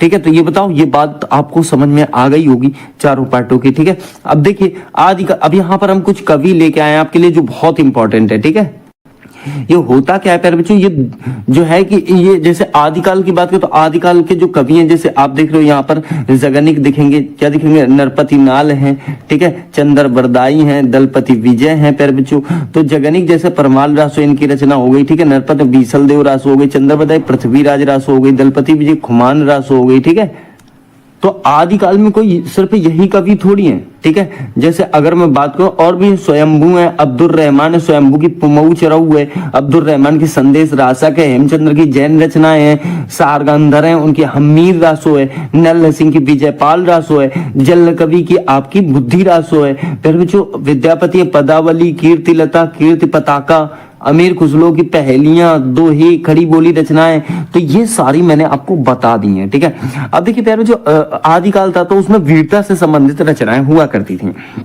समय बदला, समय बदला और यहाँ पर अब भक्ति काल आया। भक्ति काल में तो भाई साहब जितने भी कवि आए उन्होंने उठा उठा के भगवानों को ही लपेटा है। बात समझ रहे हो, कोई राम जी को लेके चल पड़ा, कोई लक्ष्मण जी को, कोई विष्णु जी को, कोई कान्हा जी को, ऐसे करके जो है ले चले। अब यहाँ पर देखो पार्ट बने भक्ति काल के, जो आप देख रहे हो दो पार्ट बने। कौन थे? एक तो सगुण बना और एक निर्गुण बना। अब सगुण में भी दो लोग आ गए, ठीक है, सगुण में भी दो लोग आ गए। सगुण में एक तो रामाश्रयी आ गए और एक कृष्णाश्रयी आ गए, ठीक है। इसको जो बांटने का काम किया गया सगुण और निर्गुण को, वो भाई साहब आपका आचार्य रामचंद्र शुक्ल ने बांटा था। तो यहां पर जैसे आप सबसे पहले पॉइंट में देख रहे हो क्या, रामाश्रयी और प्रेमाश्रयी। तो रामाश्रयी जो थे वो प्यारे बच्चों आपके किसके उपासक थे? वो राम के उपासक थे, अर्थात राम को मानने वाले थे। और जो यहाँ पर कृष्णाश्रयी थे, तो ये प्यारे बच्चों जो है आपके, ये आपके कृष्ण भगवान को मानने वाले थे। तो रामाश्रयी में मुख्य नाम आता है तुलसीदास जी का और नाभादास जी का। तुलसीदास ने तो बहुत भाई साहब बहुत, आप देखते ही हो कितना वर्णन किया है, ठीक है। कृष्णाश्रयी में क्या है, सूरदास है, रसखान है, मीराबाई है, ये प्यारे बच्चों सब कृष्ण भगवान की लीलाओं का वर्णन करते हैं, ठीक है कि नहीं। तो यहाँ पर ध्यान देना। अब तुलसीदास की जो रचनाएं वो आप जानते हो हैं, बहुत सारी रचनाएं, दोहावली, कवितावली, गीतावली, रामायण, रामलला, नेछू, ठीक है। रामायण भी एक इनकी रचना है, ये ध्यान रखना, ठीक है। महर्षि वाल्मीकि की बात नहीं कर रहा हूं, एक इनकी भी रचना है, ठीक है। सूरदास की भी रचना है, रसखान की भी, मीराबाई की, ठीक है। तो ये बात आप यहां पर समझ गए। देखिए अगला पार्ट निर्गुण है। निर्गुण में दो पार्ट इन्होंने दिए हैं, ठीक है। ज्ञानाश्रयी और आपका एक तो ज्ञानाश्रयी हो गया, पर एक प्रेमाश्रयी, ठीक है। ज्ञानाश्रयी के अंतर्गत संत आते थे, जैसे आपके कबीर हैं, रैदास हैं, ठीक है। कबीर हैं, रैदास हैं, ये संत काव्यधारा के थे। यहाँ पर सूफी काव्यधारा में जो कबीर रैदास नहीं आते, ये शायद गलती से छप गया है, ठीक है ना। इसमें आप एक नाम बढ़िया तरीके से याद रखना, कबीर रैदास नहीं आते हैं, ठीक है। देखिएगा यहां पर आते हैं आपके मुख्य एक ही हैं, क्या, मलिक मोहम्मद जायसी, ठीक है। मलिक मोहम्मद जायसी नाम याद रखना प्यारे बच्चों। इन्होंने रचना की थी किसकी, तो इन्होंने रचना की थी प्यारे बच्चों पद्मावत की। किसकी रचना की थी? पद्मावत की, ठीक है। वो गाना आया था, मैं दीवानी मस्तानी परवानी हो गई, ठीक है। तो इसको आपको ध्यान रखना है। अब देखिए प्यारे बच्चों रीतिकाल की बात करें तो रीतिकाल के तीन पार्ट आए। कितने पार्ट आए? तीन का। एक कौन सा? रीतिबद्ध, रीति सिद्ध और रीति मुक्त, ठीक है। अगर मैं बात करूं तो देखिए जैसे रीतिबद्ध की बात करूं प्यारे बच्चों, रीतिबद्ध की बात करूं तो इसमें चिंतामणि जी हैं और केशवदास हैं। कौन कौन है? चिंतामणि और केशवदास, ठीक है। रीति मुक्त की बात करूं तो घनानंद है और आपके बोधा कवि हैं। और रीति सिद्ध में एक इंपॉर्टेंट कवि है प्यारे बच्चों, बिहारी, जिनकी रचना का नाम है बिहारी सतसई, ठीक है। तो यहां पर आप इसको ध्यान देना। आधुनिक काल में आ जाओ। आधुनिक काल में आपके चार पार्ट रहे प्यारे बच्चों, एक तो भारतेंदु युग और एक द्विवेदी युग, एक छायावादी युग और एक प्रगतिवादी युग। देखिए आधुनिक काल में भारतेंदु युग का जो पूरा योगदान है वो भारतेंदु हरिश्चंद्र जी की ही है, ठीक है। किसका? भारतेंदु हरिश्चंद्र का। वहीं द्विवेदी की बात करें प्यारे बच्चों तो आप जैसे कि जानते हो इसमें महावीर प्रसाद द्विवेदी इसमें अहम योगदान में, मैथिली शरण गुप्त हैं, अयोध्या सिंह मतलब जो है अयोध्या सिंह उपाध्याय, हरियोग है, राम नरेश त्रिपाठी, श्रीधर पाठक वगैरह इसमें आते हैं। सही है कि नहीं? अब छायावादी की बात करूं तो प्यारे बच्चों छायावादी में एक बहुत इंपॉर्टेंट नाम है जो है जयशंकर प्रसाद का। किसका है? बहुत इंपॉर्टेंट है, ध्यान रखना, जयशंकर प्रसाद जी का नाम आता है, ठीक है। फिर देखिए आगे, वैसे तो जयशंकर प्रसाद है, सूर्यकांत त्रिपाठी ने, सुमित्रा नंदन पंत है, महादेवी वर्मा है, ठीक है। इन्हें ये जो है छायावाद का चार स्तंभ के रूप में जाना जाता है, ठीक है। किसे किसे दोबारा सुन लो, जयशंकर प्रसाद, सूर्यकांत त्रिपाठी निराला, सुमित्रा नंदन पंत, महादेवी वर्मा, ये क्या है? छायावाद के चार स्तंभ है, ठीक है। अब जो प्रगतिवादी कवि में रहे जैसे आपके नागार्जुन है, ठीक है। ये कौन से कवि हैं? तो प्यारे बच्चों इनको प्रगतिवादी में रखा गया है, ठीक है। नागार्जुन है, केदारनाथ अग्रवाल हैं और त्रिलोचन है, शिवमंगल सिंह सुमन है, रामधारी सिंह दिनकर है, सूर्यकांत त्रिपाठी निराला है। ये प्यारे बच्चों आपके कौन से इन्होंने अपनी रचनाओं के माध्यम से प्रगतिवादी और समाजवादी विचारधाराओं को व्यक्त करने का कार्य किया है। केदारनाथ की रचना युग की गंगा, बहुत इंपॉर्टेंट है ना। किसकी गंगा? युग की गंगा। जैसे त्रिलोचन है प्यारे जो धरती है, शिवमंगल सिंह सुमन है, इनकी बहुत सारी रचनाएं, जैसे परशुराम की प्रतीक्षा जो है, रश्मि रथी है, ये रामधारी सिंह दिनकर, ये सब प्रगतिवादी के अंतर्गत कार्य करते हैं। यहाँ पर ये फैक्ट आपको मैं मानता हूं कि बढ़िया तरीके से समझ में आ गया होगा। चलिए अब देखिए बात करेंगे अगले क्वेश्चन की। अगला क्वेश्चन क्या कह रहा है प्यारे बच्चों? यहाँ पर देखिएगा अगला क्वेश्चन कह रहा है निम्न में से किस विकल्प के सभी शब्द व्यंजन संधि से निर्मित हैं। ठीक है, तो यहां पर आप देख पा रहे हो 4 ऑप्शन आपके पास दिए गए हैं। ठीक है, वागी, सदानंद, मायच्छद्र, प्रत्येक, चंद्रोदय, अब्जय, यद्यपि, कल्पांत, अम्य, अभीष्ट, सज्जन, प्रमोशन। अब जैसे अगर मैं सबसे पहले विकल्प की बात करूं, जैसे ये वाला है, ठीक है ना, तो वागीश का जब संधि विच्छेद करोगे प्यारे बच्चों, तो क्या बन के आएगा, वाक, वाक और प्लस क्या बनेगा, ईस बनेगा। ठीक है, क्या बनेगा, वाक प्लस ईस। ठीक है, तो इसमें तो आपको व्यंजन मिल गया, ये वाला मिल नहीं गया, तो ये वाला तो ठीक हो गया। अब दूसरा देखते हैं सदानंद। सदानंद का जब फैक्टर करोगे आप, तो सत करोगे, क्या करोगे, सत और प्लस प्यारे बच्चों हो जाएगा आनंद। क्या हो जाएगा, आनंद। तो यहां पर भी देखो सत मिल गया। ठीक है, फिर देखो तीसरा देखते हैं महच्छद्र। ठीक है, महच्छद्र का क्या करोगे, तो देखिए महत करोगे, क्या करोगे, महत करोगे और प्लस क्या करोगे, छत्र करोगे। तो क्या इसमें भी मिल गया, हाँ भाई साहब इसमें भी मिल गया, तो इन तीनों में मिल गया। तो इसका मतलब हमारा विकल्प जो है पहला वो ठीक हो जाएगा। इसी में जो है सारी व्यंजन संधियां दी गई हैं। ठीक है, अब देखिए जैसे यहाँ चंद्रोदय में नहीं हो सकता, चंद्र पूरा आ जाएगा, उसमें तो हलंत लगाने की जरूरत ही नहीं है। ठीक है, यहाँ पर देखो व्यंजन संधि की 99% केस में क्या होता है, 99% केस में ये वाला जो हलंत यहाँ पर हमने लगाया है, ये हलंत आपको देखने को मिलेगा। ठीक है, चलिए अब देखिए इसके कुछ फैक्ट हैं वो समझ लीजिएगा। जैसे संधि कहते किसे हैं, ठीक है, संधि कहते किसे, पहले उसको अगर मैं बताऊं तो देखिए दो वर्णों या ध्वनियों के संयोग से होने वाले विकार या परिवर्तन को हम संधि कहते हैं। ठीक है, अब संधि के भेद की बात करें तो वर्णों के आधार पर संधि जो है 3 प्रकार की होती है। ठीक है, कौन सी, एक तो स्वर संधि, दूसरा व्यंजन संधि और तीसरा विसर्ग संधि। कितने प्रकार की होती है, 3 प्रकार की होती है। देखिए अगर स्वर संधि की बात करें तो देखिए सबसे पहला पॉइंट आपका स्वर संधि है, इसी में जो है बहुत इंपॉर्टेंट संधियां आती हैं, ध्यान देना। तो देखिए जैसे अगर स्वर संधि में आप देखो तो स्वर वर्ण के साथ स्वर वर्ण के मेल से जो विकार, मतलब स्वर के साथ आपको स्वर देखने को मिलेगा। क्या देखने को मिलेगा, स्वर प्लस स्वर बराबर क्या बनेगा, स्वर संधि बनेगा। व्यंजन संधि में ऐसा नहीं है, व्यंजन के साथ स्वर भी हो सकता है और आपका व्यंजन भी हो सकता है। ठीक है, किसके साथ, इसके साथ। ठीक है, व्यंजन में। विसर्ग संधि में क्या होता है, इसमें विसर्गों का प्रयोग किया जाता है। तो यहां पर देखिए अगर मैं स्वर संधि की बात करूं, प्यारे जो स्वर संधि के अपने आप आपके 5 पार्ट होते हैं। इसके लिए आप एक शब्द याद रख सकते हो, दा, ग, व, य, और अंत में आपका अयादि होता ही है। दा से क्या हो जाएगा, दीर्घ संधि, ग से क्या हो जाएगा, गुण संधि, वा से वृद्धि संधि, या से यड़ संधि, आ से अयादि संधि। ठीक है, तो दीर्घ संधि में जो है आ, ई, उ, ऋ का उच्चारण होगा। ठीक है, जैसे विद्यालय दीर्घ संधि है, ठीक है ना, तो ऐसे ध्यान रखना। फिर गुण संधि में ए, ओ, अर का उच्चारण होगा। वृद्धि संधि में ए और ऐव का उच्चारण होगा। यड़ संधि में या, वा, रा, ला जरूर देखने को मिलेंगे। अयादि संधि में आए, आए, औ, आओ।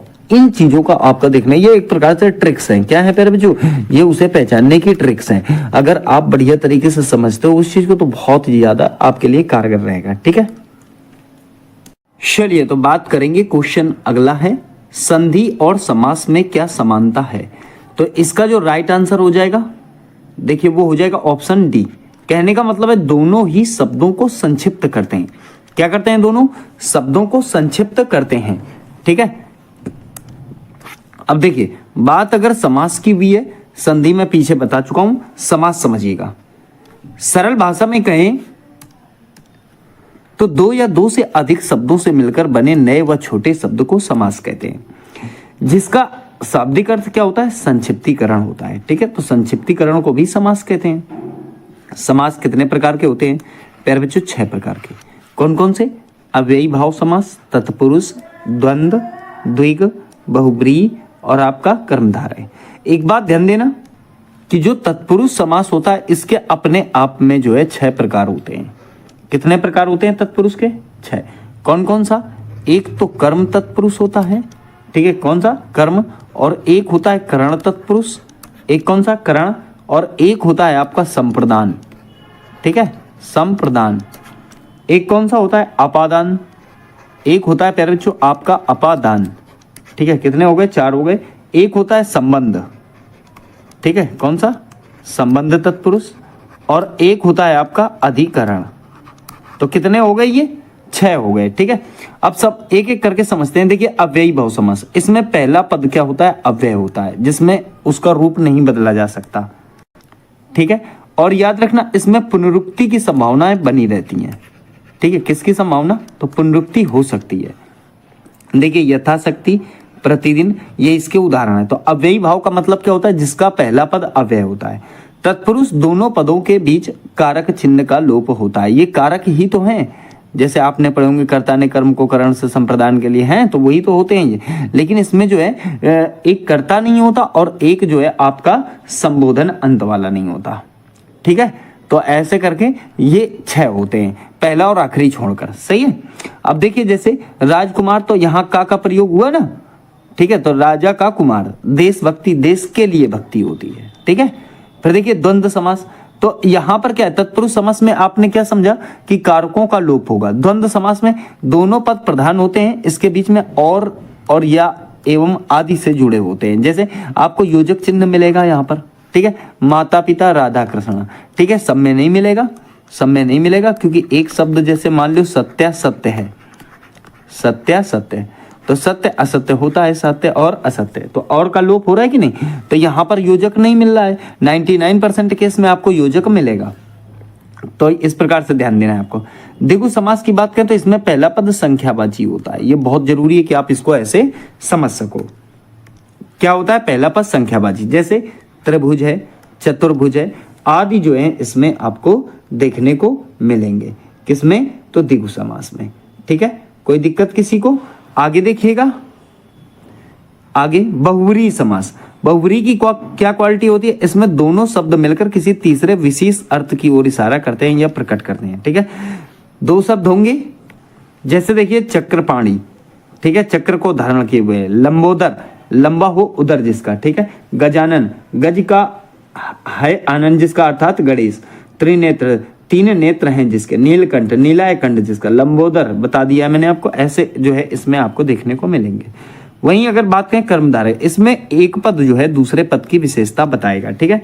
उदाहरण की बात करें तो देखिए विद्याधन, विद्या ही धन है, ठीक है। मुखचंद्र, मुख ही चंद्रमा है। कृताकृत, किया बेकिया, ठीक है। ये बहुत इंपॉर्टेंट है, कई बार पूछा गया है। कृताकृत, किया बेकिया, सही है, ये इसका फैक्टर होगा। तो कर्मधारय भी आपको समझ में आ गया। तो यहाँ समास आपने बहुत कम समय में समझ लिए। चलिए बात करेंगे, अगला क्वेश्चन है निम्नलिखित में कौन सा शब्द जो है विदेशज है, ठीक है। 4 ऑप्शन है, तो राइट आंसर हो जाएगा ये वाला। कहने का मतलब है ये A, B, C, D, कौन सा ठीक हो जाएगा आपका? तो उम्मीद ठीक हो जाएगा, ऑप्शन आपका C वाला ठीक हो जाएगा। कौन सा ऑप्शन है? C वाला। चलिए आइए कुछ फैक्ट समझ लेते हैं। देखिए यहाँ पर विदेशी भाषाओं के शब्द, प्यारे बच्चों यहीं से आपको क्वेश्चन मिल जाएगा, चाहे यूपीपी का एग्जाम हो और चाहे प्यारे बच्चों आपका यूपीएसआई का एग्जाम हो, ठीक है। तो ये बात आपको ध्यान रखनी है। सबसे पहले बात करेंगे अरबी शब्द। देखिए अजब है, अजीब है, अदालत, औरत, इलाज, आदमी, अल्लाह, तकदीर, किताब, मुसाफिर, तारीफ। तो यहाँ पर जैसे कि आप जब शब्द पढ़ोगे खुद ही आपको एहसास हो जाएगा, एक फीलिंग आएगी कि यार ये तो शब्द अरबी हो सकता है, ठीक है। थोड़ा नजर मारनी है आपको। वहीं बात करें फारसी शब्द, देखिए आवारा है, आमदनी है, आवाज है, कमीना, हजार, बुखार, बारिश, बाजार, तमंचा, कुश्ती, गुलाब, चादर, सितार और गवाह। ये शब्द जो हैं आपके फारसी शब्द हैं। तो इसमें हम विदेशी शब्दों की बात कर रहे हैं। तो यहाँ बात करेंगे आगे हम पुर्तगाली। देखिए आलपिन शब्द है, कमीज है, कमरा है, कर्नल है, तौलिया। तौलिया कई बार एग्जाम में रिपीट हुआ है, ठीक है। कमीज है, फिर देखिए पपीता है, पिस्तौल है, तंबाकू है, गमला है, पतलून है। ये शब्द जो है आपके पुर्तगाली शब्दों के अंतर्गत कार्य करेंगे। फिर बात करें तुर्की, देखिए दरोगा है, लाश है, बारूद है, चम्मच है, तोप है। देखिए एक चाकू शब्द है, चाकू शब्द तुर्की का है, ठीक है। चीकू शब्द चीनी का है। फिर बेगम है, कैंची है, बीवी, देखिए नौकर बीवी दोनों जो है किसमें आएंगे? तुर्की में। चेचक है, छतरी है, आका है। ये शब्द प्यारे बच्चों आपके तुर्की के हैं। फिर बात करते हैं चीनी की। देखिए चीनी की बात करें तो चाय है, लीची है, चीनी है, चीकू है। ये सब कहाँ के हैं? तो चीनी शब्द हैं, ठीक है। जापानी देखिए रिक्शा बहुत पूछा जाता है, सुनामी। रिक्शा और सुनामी 2 वर्ड आपको जापानी याद रखने हैं। डच के तुरुप, बम, तुरुप और ये आपका बम, ये दोनों ध्यान रखना, तुरुप और बम, सही है। फ्रांसीसी प्यारे बच्चों, फ्रांसीसी। अंग्रेज शब्द फ्रांसीसी है, कारतूस है, कर्फ्यू है, कूपन है, बिगुल। तो यहां पर आपने क्या समझे? विदेशी शब्द। चलिए प्यारे बच्चों क्वेश्चन देखिए अगला, मानव शब्द का विशेषण निम्नलिखित में से क्या बनेगा? किसका? तो मानव शब्द का विशेषण क्या होगा? मानवीकरण, मनुष्य, मानवता या मानवी? इसका राइट आंसर हो जाएगा ऑप्शन डी, कहने का मतलब है मानवी। तो मानव शब्द का विशेषण क्या होगा प्यारे बच्चों? मानवी होगा। अब देखिए बात अगर विशेषण की हुई है तो यहाँ पर देखिए एक एक फैक्ट को हमने बड़ी शानदार तरीके से बताया। जैसे विशेषण कहते किसे हैं? तो देखिए संज्ञा अथवा सर्वनाम शब्दों की विशेषता बताने वाले को हम क्या कहते हैं? विशेषण कहते हैं। ठीक है, और ध्यान रखना प्यारे बच्चों, जो विशेषण की विशेषता बताते हैं, किसकी विशेषता? विशेषण की। तो याद रखना बहुत ही इंपॉर्टेंट पॉइंट है ये वाला। ठीक है, तो विशेषण की विशेषता बताने वाले को हम प्रविशेषण कहते हैं। क्या कहते हैं? प्रविशेषण कहते हैं। प्रविशेषण में बहुत कम शब्द होते हैं, बहुत ही कम शब्द, जैसे बहुत शब्द, ये प्रविशेषण है। अति शब्द प्रविशेषण है। जैसे सीता बहुत सुंदर नाचती है, मान लो मैंने क्या कहा? सीता बहुत सुंदर नाचती है, तो सुंदर शब्द तो विशेषण हो गया, लेकिन बहुत शब्द जो है वो क्या हो गया? आपका प्रविशेषण हो गया। तो ये बात भी आपकी समझ में आ गई होगी। तो अब देखिए यहाँ पर विशेषण मैंने आपको बताया संज्ञा अथवा सर्वनाम शब्दों की विशेषता बताने वाले। इसके प्रकार की बात करें, देखिए इसके जो 4 प्रकार होते हैं। कितने प्रकार होते हैं? विशेषण के 4 प्रकार होते हैं। कौन कौन से? गुणवाचक विशेषण, संख्यावाचक विशेषण, परिमाणवाचक विशेषण या सार्वनामिक विशेषण। ठीक है, अब देखिए इसमें जो है अगर मैं बताऊं आपको, सबसे पहले मैं बात करूंगा गुणवाचक विशेषण की। ठीक है, किसकी बात करूंगा? गुणवाचक। तो ऊपर तो आपको बहुत शानदार तरीके से समझ में आ गया होगा। देखिए गुणवाचक विशेषण में जो गुण को दर्शाता हो, ठीक है, जैसे समय संबंधी है। कैसा है? समय संबंधी है, स्थान संबंधी है, आकार संबंधी है, दशा संबंधी है, वर्ण संबंधी है, गुण संबंधी है, संज्ञा संबंधी है। प्यारे बच्चों दिशा संबंधी जो भी होते हैं ना, दिशाएं जितनी भी होंगी वो सारी आपकी किस में आएंगी? वो सब आपकी गुणवाचक में आएंगी। ठीक है, उत्तर दक्षिण पूरब पश्चिम है, ये सारा उसमें आएगा। अब जैसे स्थान भी होता है तो इधर उधर दाएं बाएं हैं, ये सारा किस में आ जाएगा? गुणवाचक में ही आ जाएगा। समय से क्या होगा? जैसे नया है पुराना है, स्थान लंबा चौड़ा है, फिर देखिए स्थान दाएं बाएं ऊपर नीचे भी आ जाएगा, सही है ना। और आकार गोल है, चौकोर है, टेढ़ा मेढ़ा जितना भी है, दशा दुबला पतला कमजोर है। फिर देखिए वर्ण लाल पीला नीला, अर्थात रंग की बात हुई है। गुण भला बुरा उचित है। फिर देखिए संज्ञा मुंबईया है, बनारसी है। तो ऐसी चीजें जो है आपकी गुणवाचक को दर्शाती हैं। जैसे मैंने आपको बताया था सुंदर शब्द, क्या शब्द? सुंदर। सुंदर शब्द गुण है। ठीक है, तो ये बात आपको यहाँ पर ध्यान रखनी है। अब देखिए बात करते हैं हम संख्यावाचक विशेषण की। किसकी? संख्यावाचक। एक बात ध्यान रखना प्यारे बच्चों कि जो संख्यावाचक विशेषण है उसकी अगर बात करें तो इसके दो प्रकार होते हैं। कितने प्रकार होते हैं? 2 प्रकार होते हैं। कौन कौन से? एक तो आप कहोगे सर निश्चित संख्यावाचक, और दूसरा कहोगे अनिश्चित संख्यावाचक। निश्चित संख्यावाचक का मतलब क्या होता है? निश्चित संख्यावाचक का मतलब क्या होता है? तो निश्चित संख्यावाचक का मतलब आप कहोगे कि सर जो है जिसमें काउंटिंग की जा सके। ठीक है, क्या की जा सके? काउंटिंग। लेकिन याद रखना गिनती होनी चाहिए, वजन नहीं होना चाहिए। ठीक है, जैसे निश्चित संख्यावाचक में आप देख रहे हो एक लड़का है, तो चाहे 1 लड़का हो, 10 लड़का हो, 20 लड़का हो, ठीक है, 2 रुपया, 5 रुपया, 2.5 रुपया, 3 रुपया है, ठीक है, 125 रुपया। फिर देखिए पहला लड़का, दूसरा लड़का, तीसरा लड़का, चौगुना है, तो चौगुना हो रहा है ना, तो कम से कम 4 गुना ही तो बढ़ रहा है, तीनों को, चारों को, पांचों को, और यहाँ प्रत्येक को। तो ऐसी चीजें जो है इससे सेंटेंस बनता है। सेंटेंस बनता है कि वो मुझसे चौगुना काम करता है, वो मुझसे चौगुना काम करता है में कौन सा विशेषण होगा? तो आप कहोगे संख्यावाचक होगा। संख्यावाचक में कौन सा होगा? तो निश्चित संख्यावाचक होगा। बात समझ में आ गई कि नहीं आ गई?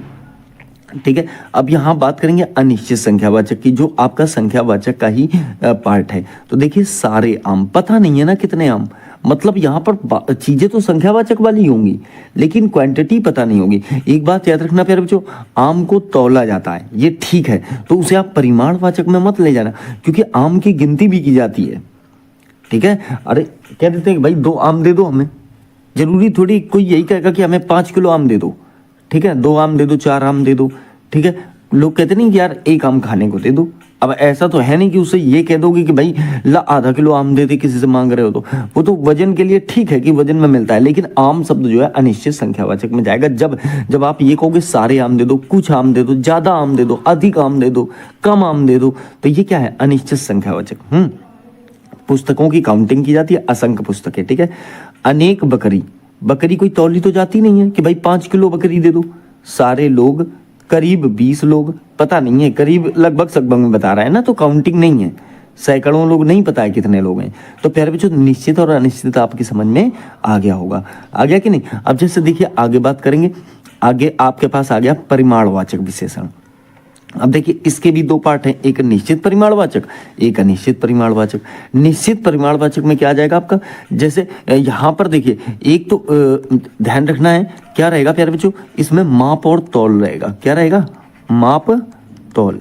तो ये बात आप ध्यान रखेंगे कि जैसे 2 सेर गेहूं है, ठीक है, 5 मीटर कपड़ा है, 1 लीटर दूध है, आधा लीटर पानी है, ठीक है, 5 फुट जमीन है, 1 गिलास पानी है, तो यहाँ पर माप तौल वाली चीजें आपको देखने को मिल रही होंगी। फिर देखिए बात करेंगे अनिश्चित परिमाणवाचक, ठीक है। तो जैसे थोड़ा पानी दे दो, अधिक काम किया है मैंने, कुछ परिश्रम कर लो भाई, कुछ जमीन दे दो, है, कुछ जमीन खरीद लो, बहुत सारी मिठाई है। तो ये बताओ कि ये सारी चीजें आपकी समझ में आ गई कि नहीं आ गई? बताओ, बहुत शानदार तरीके से आ गई होंगी प्यारे बच्चों। देखिए सार्वनामिक विशेषण की बात करें तो सार्वनामिक विशेषण यहाँ मैंने कुछ लिए हैं नीचे, जैसे वह शब्द सार्वनामिक है, कोई शब्द, कुछ शब्द, ऐसा शब्द। तो देखिए वह लड़की जा रही है, इसमें कौन सा विशेषण है? तो आप कहोगे सार्वनामिक विशेषण है। कोई लड़का नहीं है, तो इसमें देखो आप कोई शब्द लगा हुआ है, कुछ विद्यार्थी है, ऐसा आदमी, तो ऐसे प्रकार के जिसमें कुछ, कोई, वह, ऐसा, वैसा, ये सारी चीजें क्या होंगी प्यारे बच्चों? सार्वनामिक के अंतर्गत आएंगी, जिसमें सर्वनाम की चीजें आपको देखने को मिल जाएंगी। तो ये बताओ कि यहाँ पर आपने जो है विशेषण को शानदार तरीके से समझ लिया। दोबारा रिवाइज कर लो। देखो गुणवाचक में यहाँ पर मैंने दिशाएं बता दी हैं कि वह उत्तर दिशा में जा रहा है, तो गुणवाचक विशेषण होगा, ठीक है। मैं यहाँ से कहता हूँ, मैं संख्यावाचक में कहता हूँ कि भाई ऐसा है, यह 20 गायें मेरी हैं, तो इसका मतलब ये है कि संख्यावाचक है। यहाँ पर मैं कहता हूँ कि मुझे 20 मीटर कपड़ा दे दो। क्या दे दो? 20 मीटर कपड़ा दे दो। मुझे 20 मीटर क्या दे दो? कपड़ा दे दो। कपड़ा दे दो।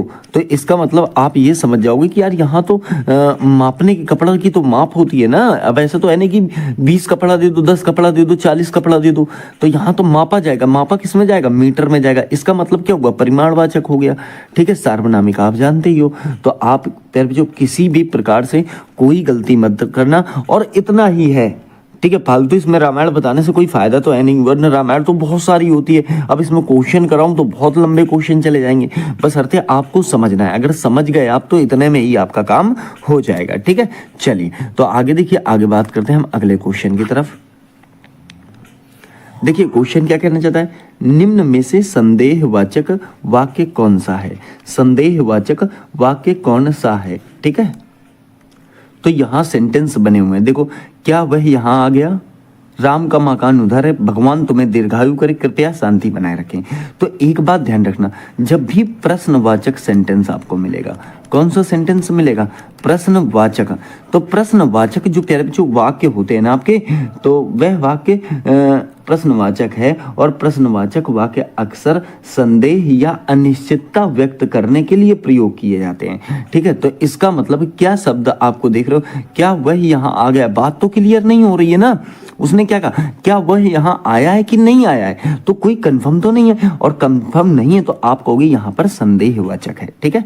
तो पहला वाला आपका ऑप्शन काम कर जाएगा, ठीक है प्यारे बच्चों। कौन सा ऑप्शन काम कर जाएगा? पहला वाला ऑप्शन आपका यहाँ काम कर जाएगा, ठीक है। अब देखिए बात किसकी हुई है? वाक्य की हुई है। किसकी बात हुई है? वाक्य की। तो प्यारे बच्चों वाक्य की अगर बात हुई है तो आप एक बात ध्यान रखना कि वाक्य जो होते हैं उनकी परिभाषा पहले समझ लो, फिर प्यारे बच्चों उनके प्रकार समझेंगे, ठीक है। तो देखिए 2 या 2 से अधिक पदों के सार्थक समूह को हम क्या कहते हैं? तो वाक्य कहते हैं। अब यहाँ एक बात ध्यान रखना प्यारे बच्चों, वाक्य के भेद एवं प्रकार लिए हमने, तो वाक्य के भेद एवं प्रकार आप यहाँ पर देख सकते हो। वाक्य भेद 2 प्रकार से किए जा सकते हैं, ठीक है। कितने प्रकार से? 2 प्रकार से। एक तो प्यारे बच्चों अर्थ के आधार पर और दूसरे रचना के आधार पर। अब सबसे पहले अगर मैं बात करूं तो जैसे अर्थ के आधार पर वाक्य भेद, तो यहाँ आप देख पा रहे होंगे, देखिए अर्थ के आधार पर वाक्य भेद कितने होते हैं प्यारे बच्चों, 8 प्रकार के होते हैं। तो अर्थ के आधार पर वाक्य के भेद कितने होते हैं, 8 प्रकार के होते हैं। देखिए सबसे पहला क्या है, सबसे पहला है प्यारे बच्चों आपका विधानवाचक वाक्य, ठीक है, विधानवाचक वाक्य। विधानवाचक में नॉर्मल सेंटेंस मिलेगा आपको, ठीक है। किसमें, जब विधानवाचक की बात होगी तो आपको होगी जिस वाक्य में क्रिया के करने या होने का सामान्य कथन हो, ठीक है, किसके, तो सामान्य कथन किसके, क्रिया के।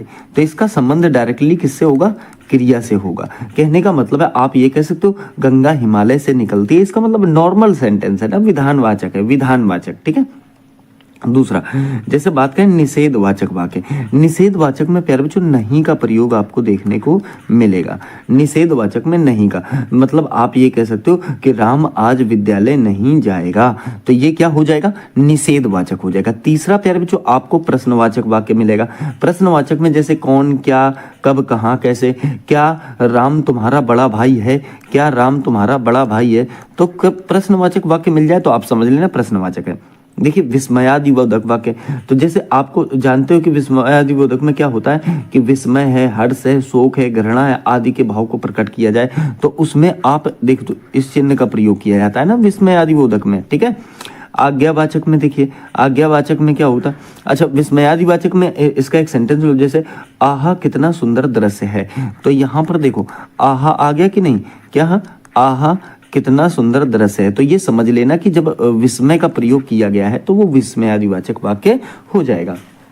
प्यारे बच्चों आज्ञावाचक की अगर मैं बात करूं, आज्ञावाचक की, तो आज्ञावाचक में क्या होता है कि जिस वाक्य में आज्ञा, प्रार्थना, अनुमति अथवा उपदेश का बोध होता है, ठीक है। जैसे उदाहरण के तौर पर अपना काम समय पर करो, ठीक है, अपना काम समय पर करो, या ये कहा जाता है जाओ यहाँ से, क्या क्या इतना ही बोल दिया जाए, जाओ यहाँ से।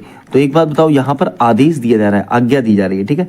फिर देखिए इच्छावाचक वाक्य, कौन सा वाक्य, इच्छावाचक वाक्य, अर्थात जिस वाक्य में इच्छा, शुभकामना या आशय का वर्णन हो। तो प्यारे बच्चों आपको शुभकामना से सेंटेंस देखने को मिलता है हर बार, ठीक है, एग्जाम कोई भी हो तो शुभकामना से सेंटेंस, जैसे मान लो हम क्या कहते हैं, ईश्वर तुम्हें दीर्घायु करे, ठीक है, ईश्वर तुम्हें दीर्घायु करे, तुम्हारी यात्रा मंगलमय हो, ठीक है। तो ये क्या हो गए, इच्छावाचक वाक्य हो। तो चलिए प्यारे बच्चों अगला देखिए 7वां संकेतवाचक वाक्य। संकेतवाचक वाक्य में जिस वाक्य में एक बात अथवा काम का होना दूसरी बात अथवा काम के होने पर निर्भर करता है। जैसे वर्षा होती तो अच्छी फसल होती, यही तो है क्या, कि वर्षा होती तो अच्छी फसल होती, इसका मतलब है यहाँ पर संकेत दिया जा रहा है। 8वां देखिएगा संदेहवाचक वाक्य। संदेहवाचक का मतलब शायद आज वर्षा हो, ठीक है ना, क्या शायद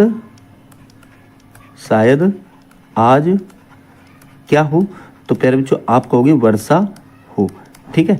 तो शायद आज वर्षा हो, ये वाली बात किसकी हो जाए, संदेहवाचक की हो जाएगी, ठीक है कि नहीं। तो ये किसके आधार पर हो गए, ये अर्थ के आधार पर हो गए। अब प्यारे बच्चों बात कर लेंगे हम रचना के आधार पर, किसके आधार पर, रचना। तो देखिए रचना के आधार पर वाक्य के 3 भेद होते हैं, ठीक है। एक कौन से, एक तो देखिए आपके सरल वाक्य, दूसरे संयुक्त वाक्य, तीसरे मिश्र या मिश्रित वाक्य।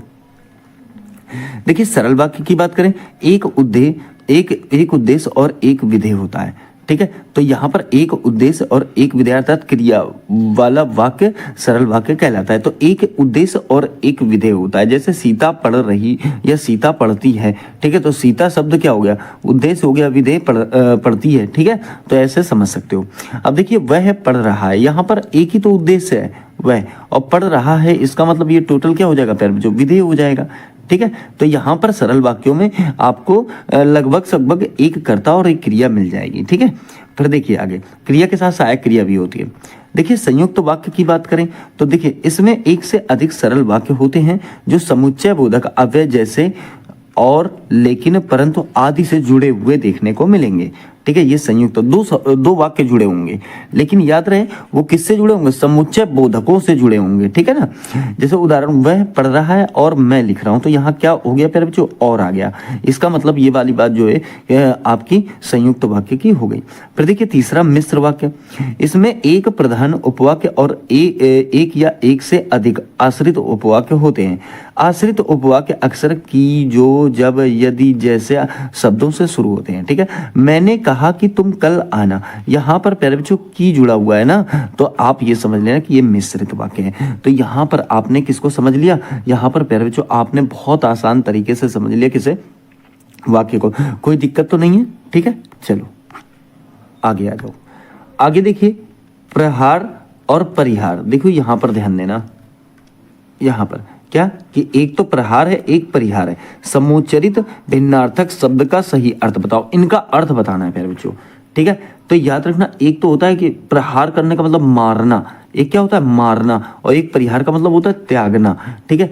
तो इसका मतलब क्या हो गया, मारना और त्यागना हो गया। तो यहाँ पर भिन्नार्थक शब्द है, क्या है प्यारे बच्चों, भिन्नार्थक शब्द है, और उसके सारे बहुत सारे हमने यहाँ पर ले लिए हैं। और मैं एक बात की गारंटी दे रहा हूँ प्यारे बच्चों, इतने में से ही आपका फंस जाएगा, ठीक है। जैसे कि मान लो एक होता है हार, एक होता है हार, तो एक हार का मतलब होता है माला और एक हार का मतलब होता है पराजय, ठीक है ना।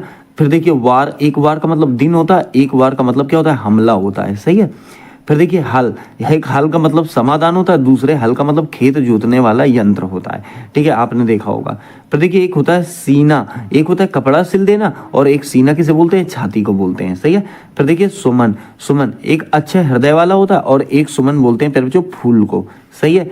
कटक, कटक माने एक होता है सेना, और एक होता है कंटक, कंटक माने होता है कांटा, ठीक है। एक होता है प्यारे बच्चों अपेक्षा, अपेक्षा का मतलब होता है तुलना करना। एक होता है उपेक्षा, इसका मतलब होता है निरादर, ठीक है।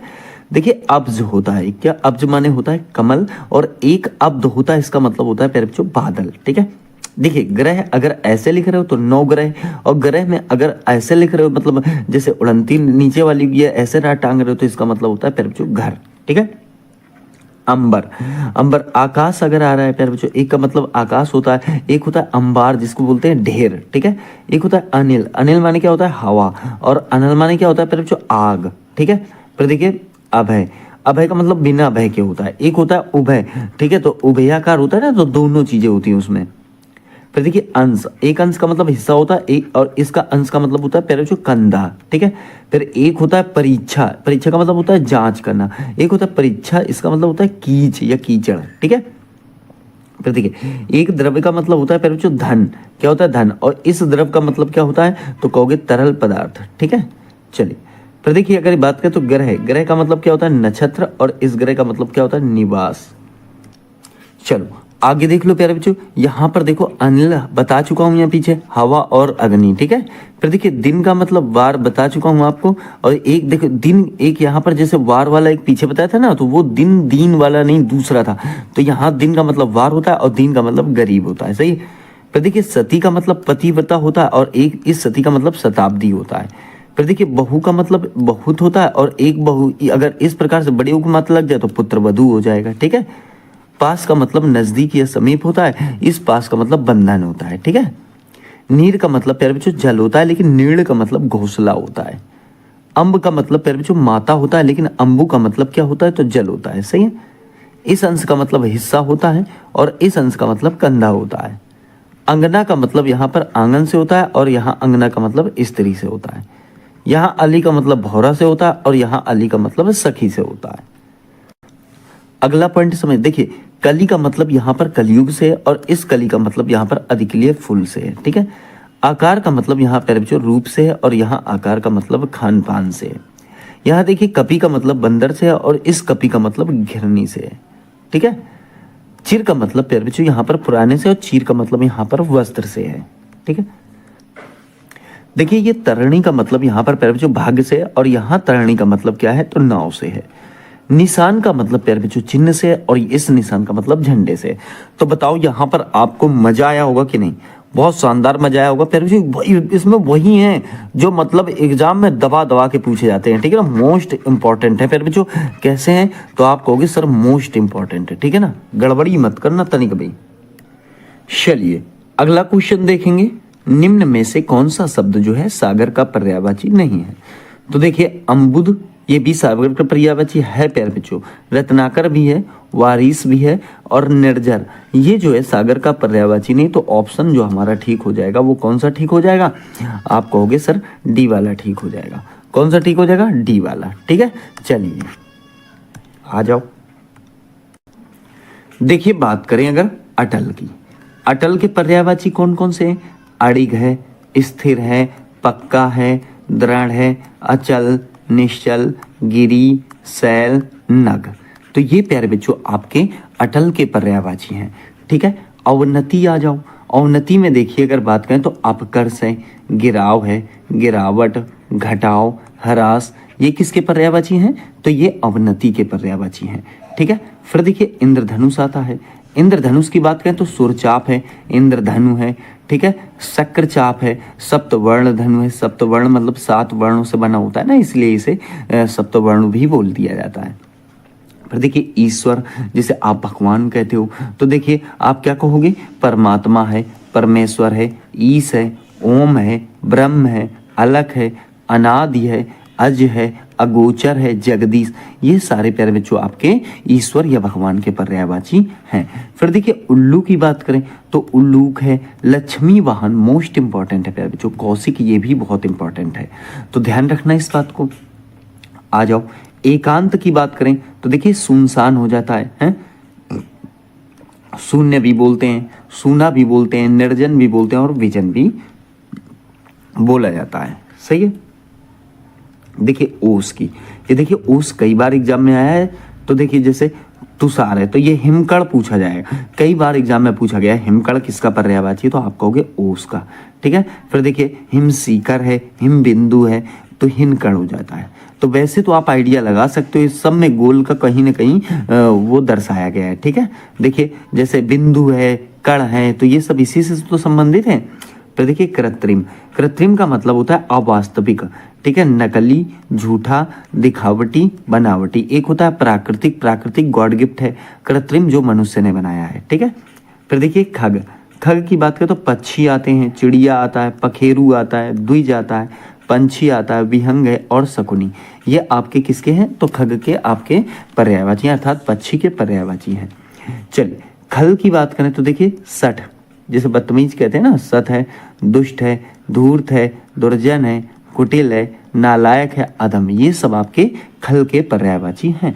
फिर देखिए गज की बात करें प्यारे बच्चों तो गज के पर्यायवाची हस्ती, सिंदूर, मातग, कुंभी, नाग, हाथी, वितुंड, कुंजर, करी, ये सब आपके गज के पर्यायवाची हो जाएंगे। चपला बिजली के हैं, है ना, तो जैसे विद्युत है, बिजली है, चंचला है, दामिनी है, तड़िता है, ये सारे आपके बिजली के पर्यायवाची हैं, या चपला के कह सकते हो आप। फिर देखिए चश्मा, चश्मा की बात करें तो इन्हें आप कह सकते हो ऐनक, उपनेत्र, सहनेत्र, उपनयन, तो ये आपके चश्मा के पर्यायवाची हो जाएंगे। फिर देखो छली, ठग है, चंबी है, कपटी है, केतव है, धूर्त है, मायावी है, ये छल को बोला जाता है। छलिया बोलते थे ना, कृष्ण भगवान को छलिया बोलते थे।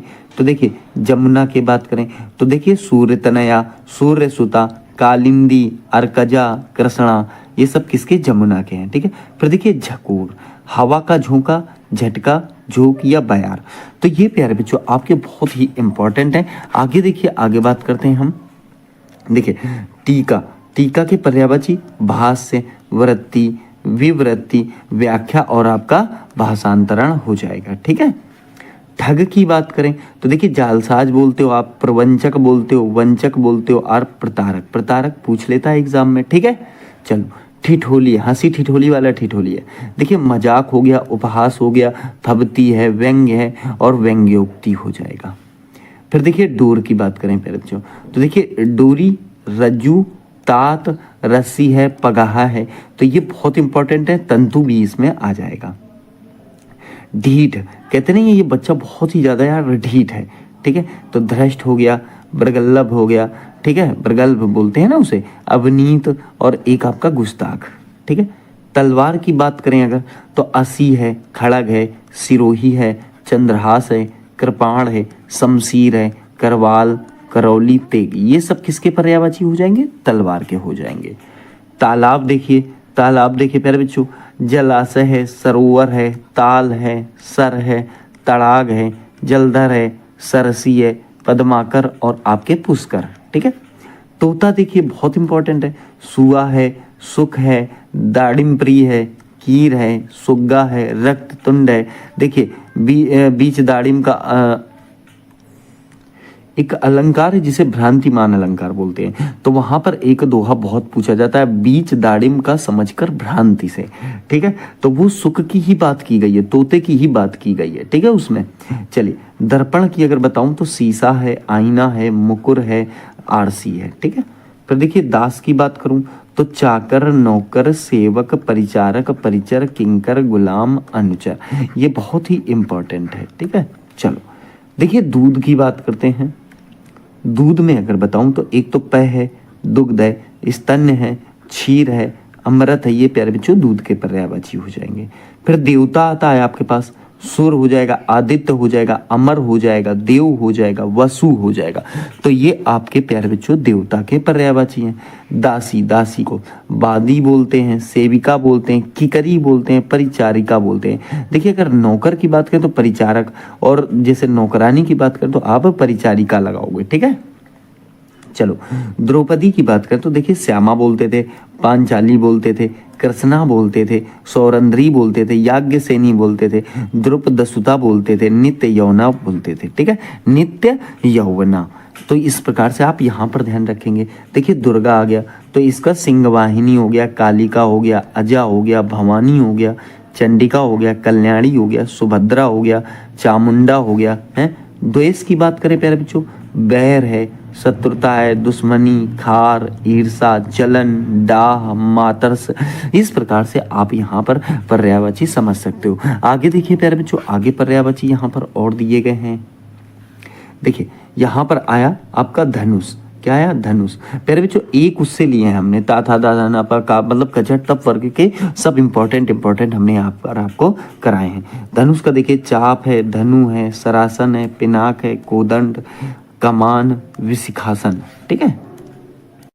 चलो देखो आगे बात करते हैं धरती।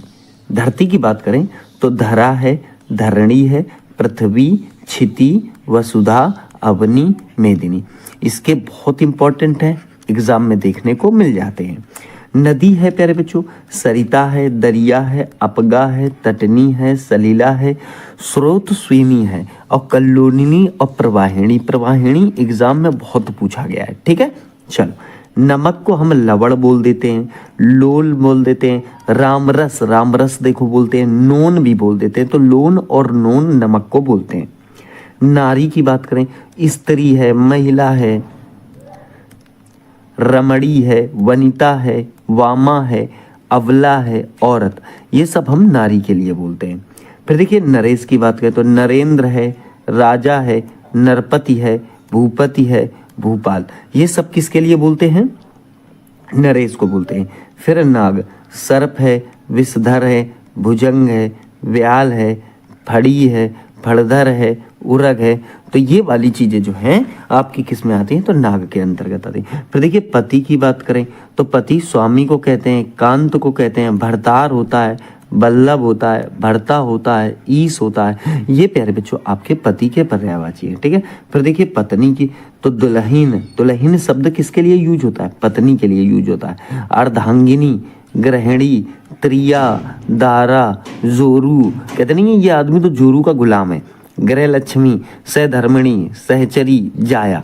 तो प्यारे बच्चों ये भी इसके सारे आपको समझने हैं, क्योंकि एक भी अगर तीन अलग आ गए, एक मिला दिए तो आप इसमें भी कंफ्यूजन में आ जाओगे। कम से कम पत्नी के तो समझ सकते हो, पति पत्नी मैंने दोनों ले लिए हैं यहाँ पर। ठीक है। दोनों ले लिए हैं। सही है। चलो फिर देखिए पंडित आ जाओ। देखिए विद्वान है, सुधी है, ज्ञानी है, धीर है, कोविद है, प्राज्ञा। प्यारे बच्चों बार बार रिवाइज करिए इनको। ठीक है। पर्वत आ जाओ।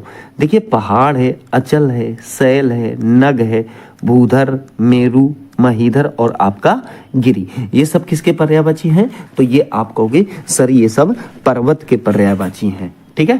फिर देखिए बात करते हैं पवन की। पवन का मतलब समीर, अनिल, मारुत, वात, पवमान, वायु, बयार, ये सब प्यारे बच्चों आपके जो है पवन के पर्यायवाची हो जाते हैं। पवित्र, देखिए पुनीत, पावन, शुद्ध, शुचि, साफ और आपका स्वच्छ, तो ये सब पवित्र के हैं। तो देखिए पवित्र के बाद पार्वती देख लो। पार्वती कौन है? तो भोले जी की पत्नी अर्धांगिनी, ठीक है।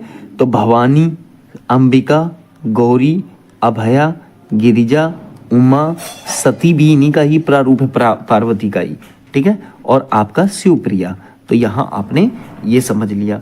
फिर देखिए पिताजी आ गए, जनक आ गए, ठीक है। पिताजी के अर्थात जनक है, बाप है, तात है, गुरु है, फादर इंग्लिश में बोल देते हैं, वालिद, वालिद उर्दू में बोलते हैं, ठीक है ना।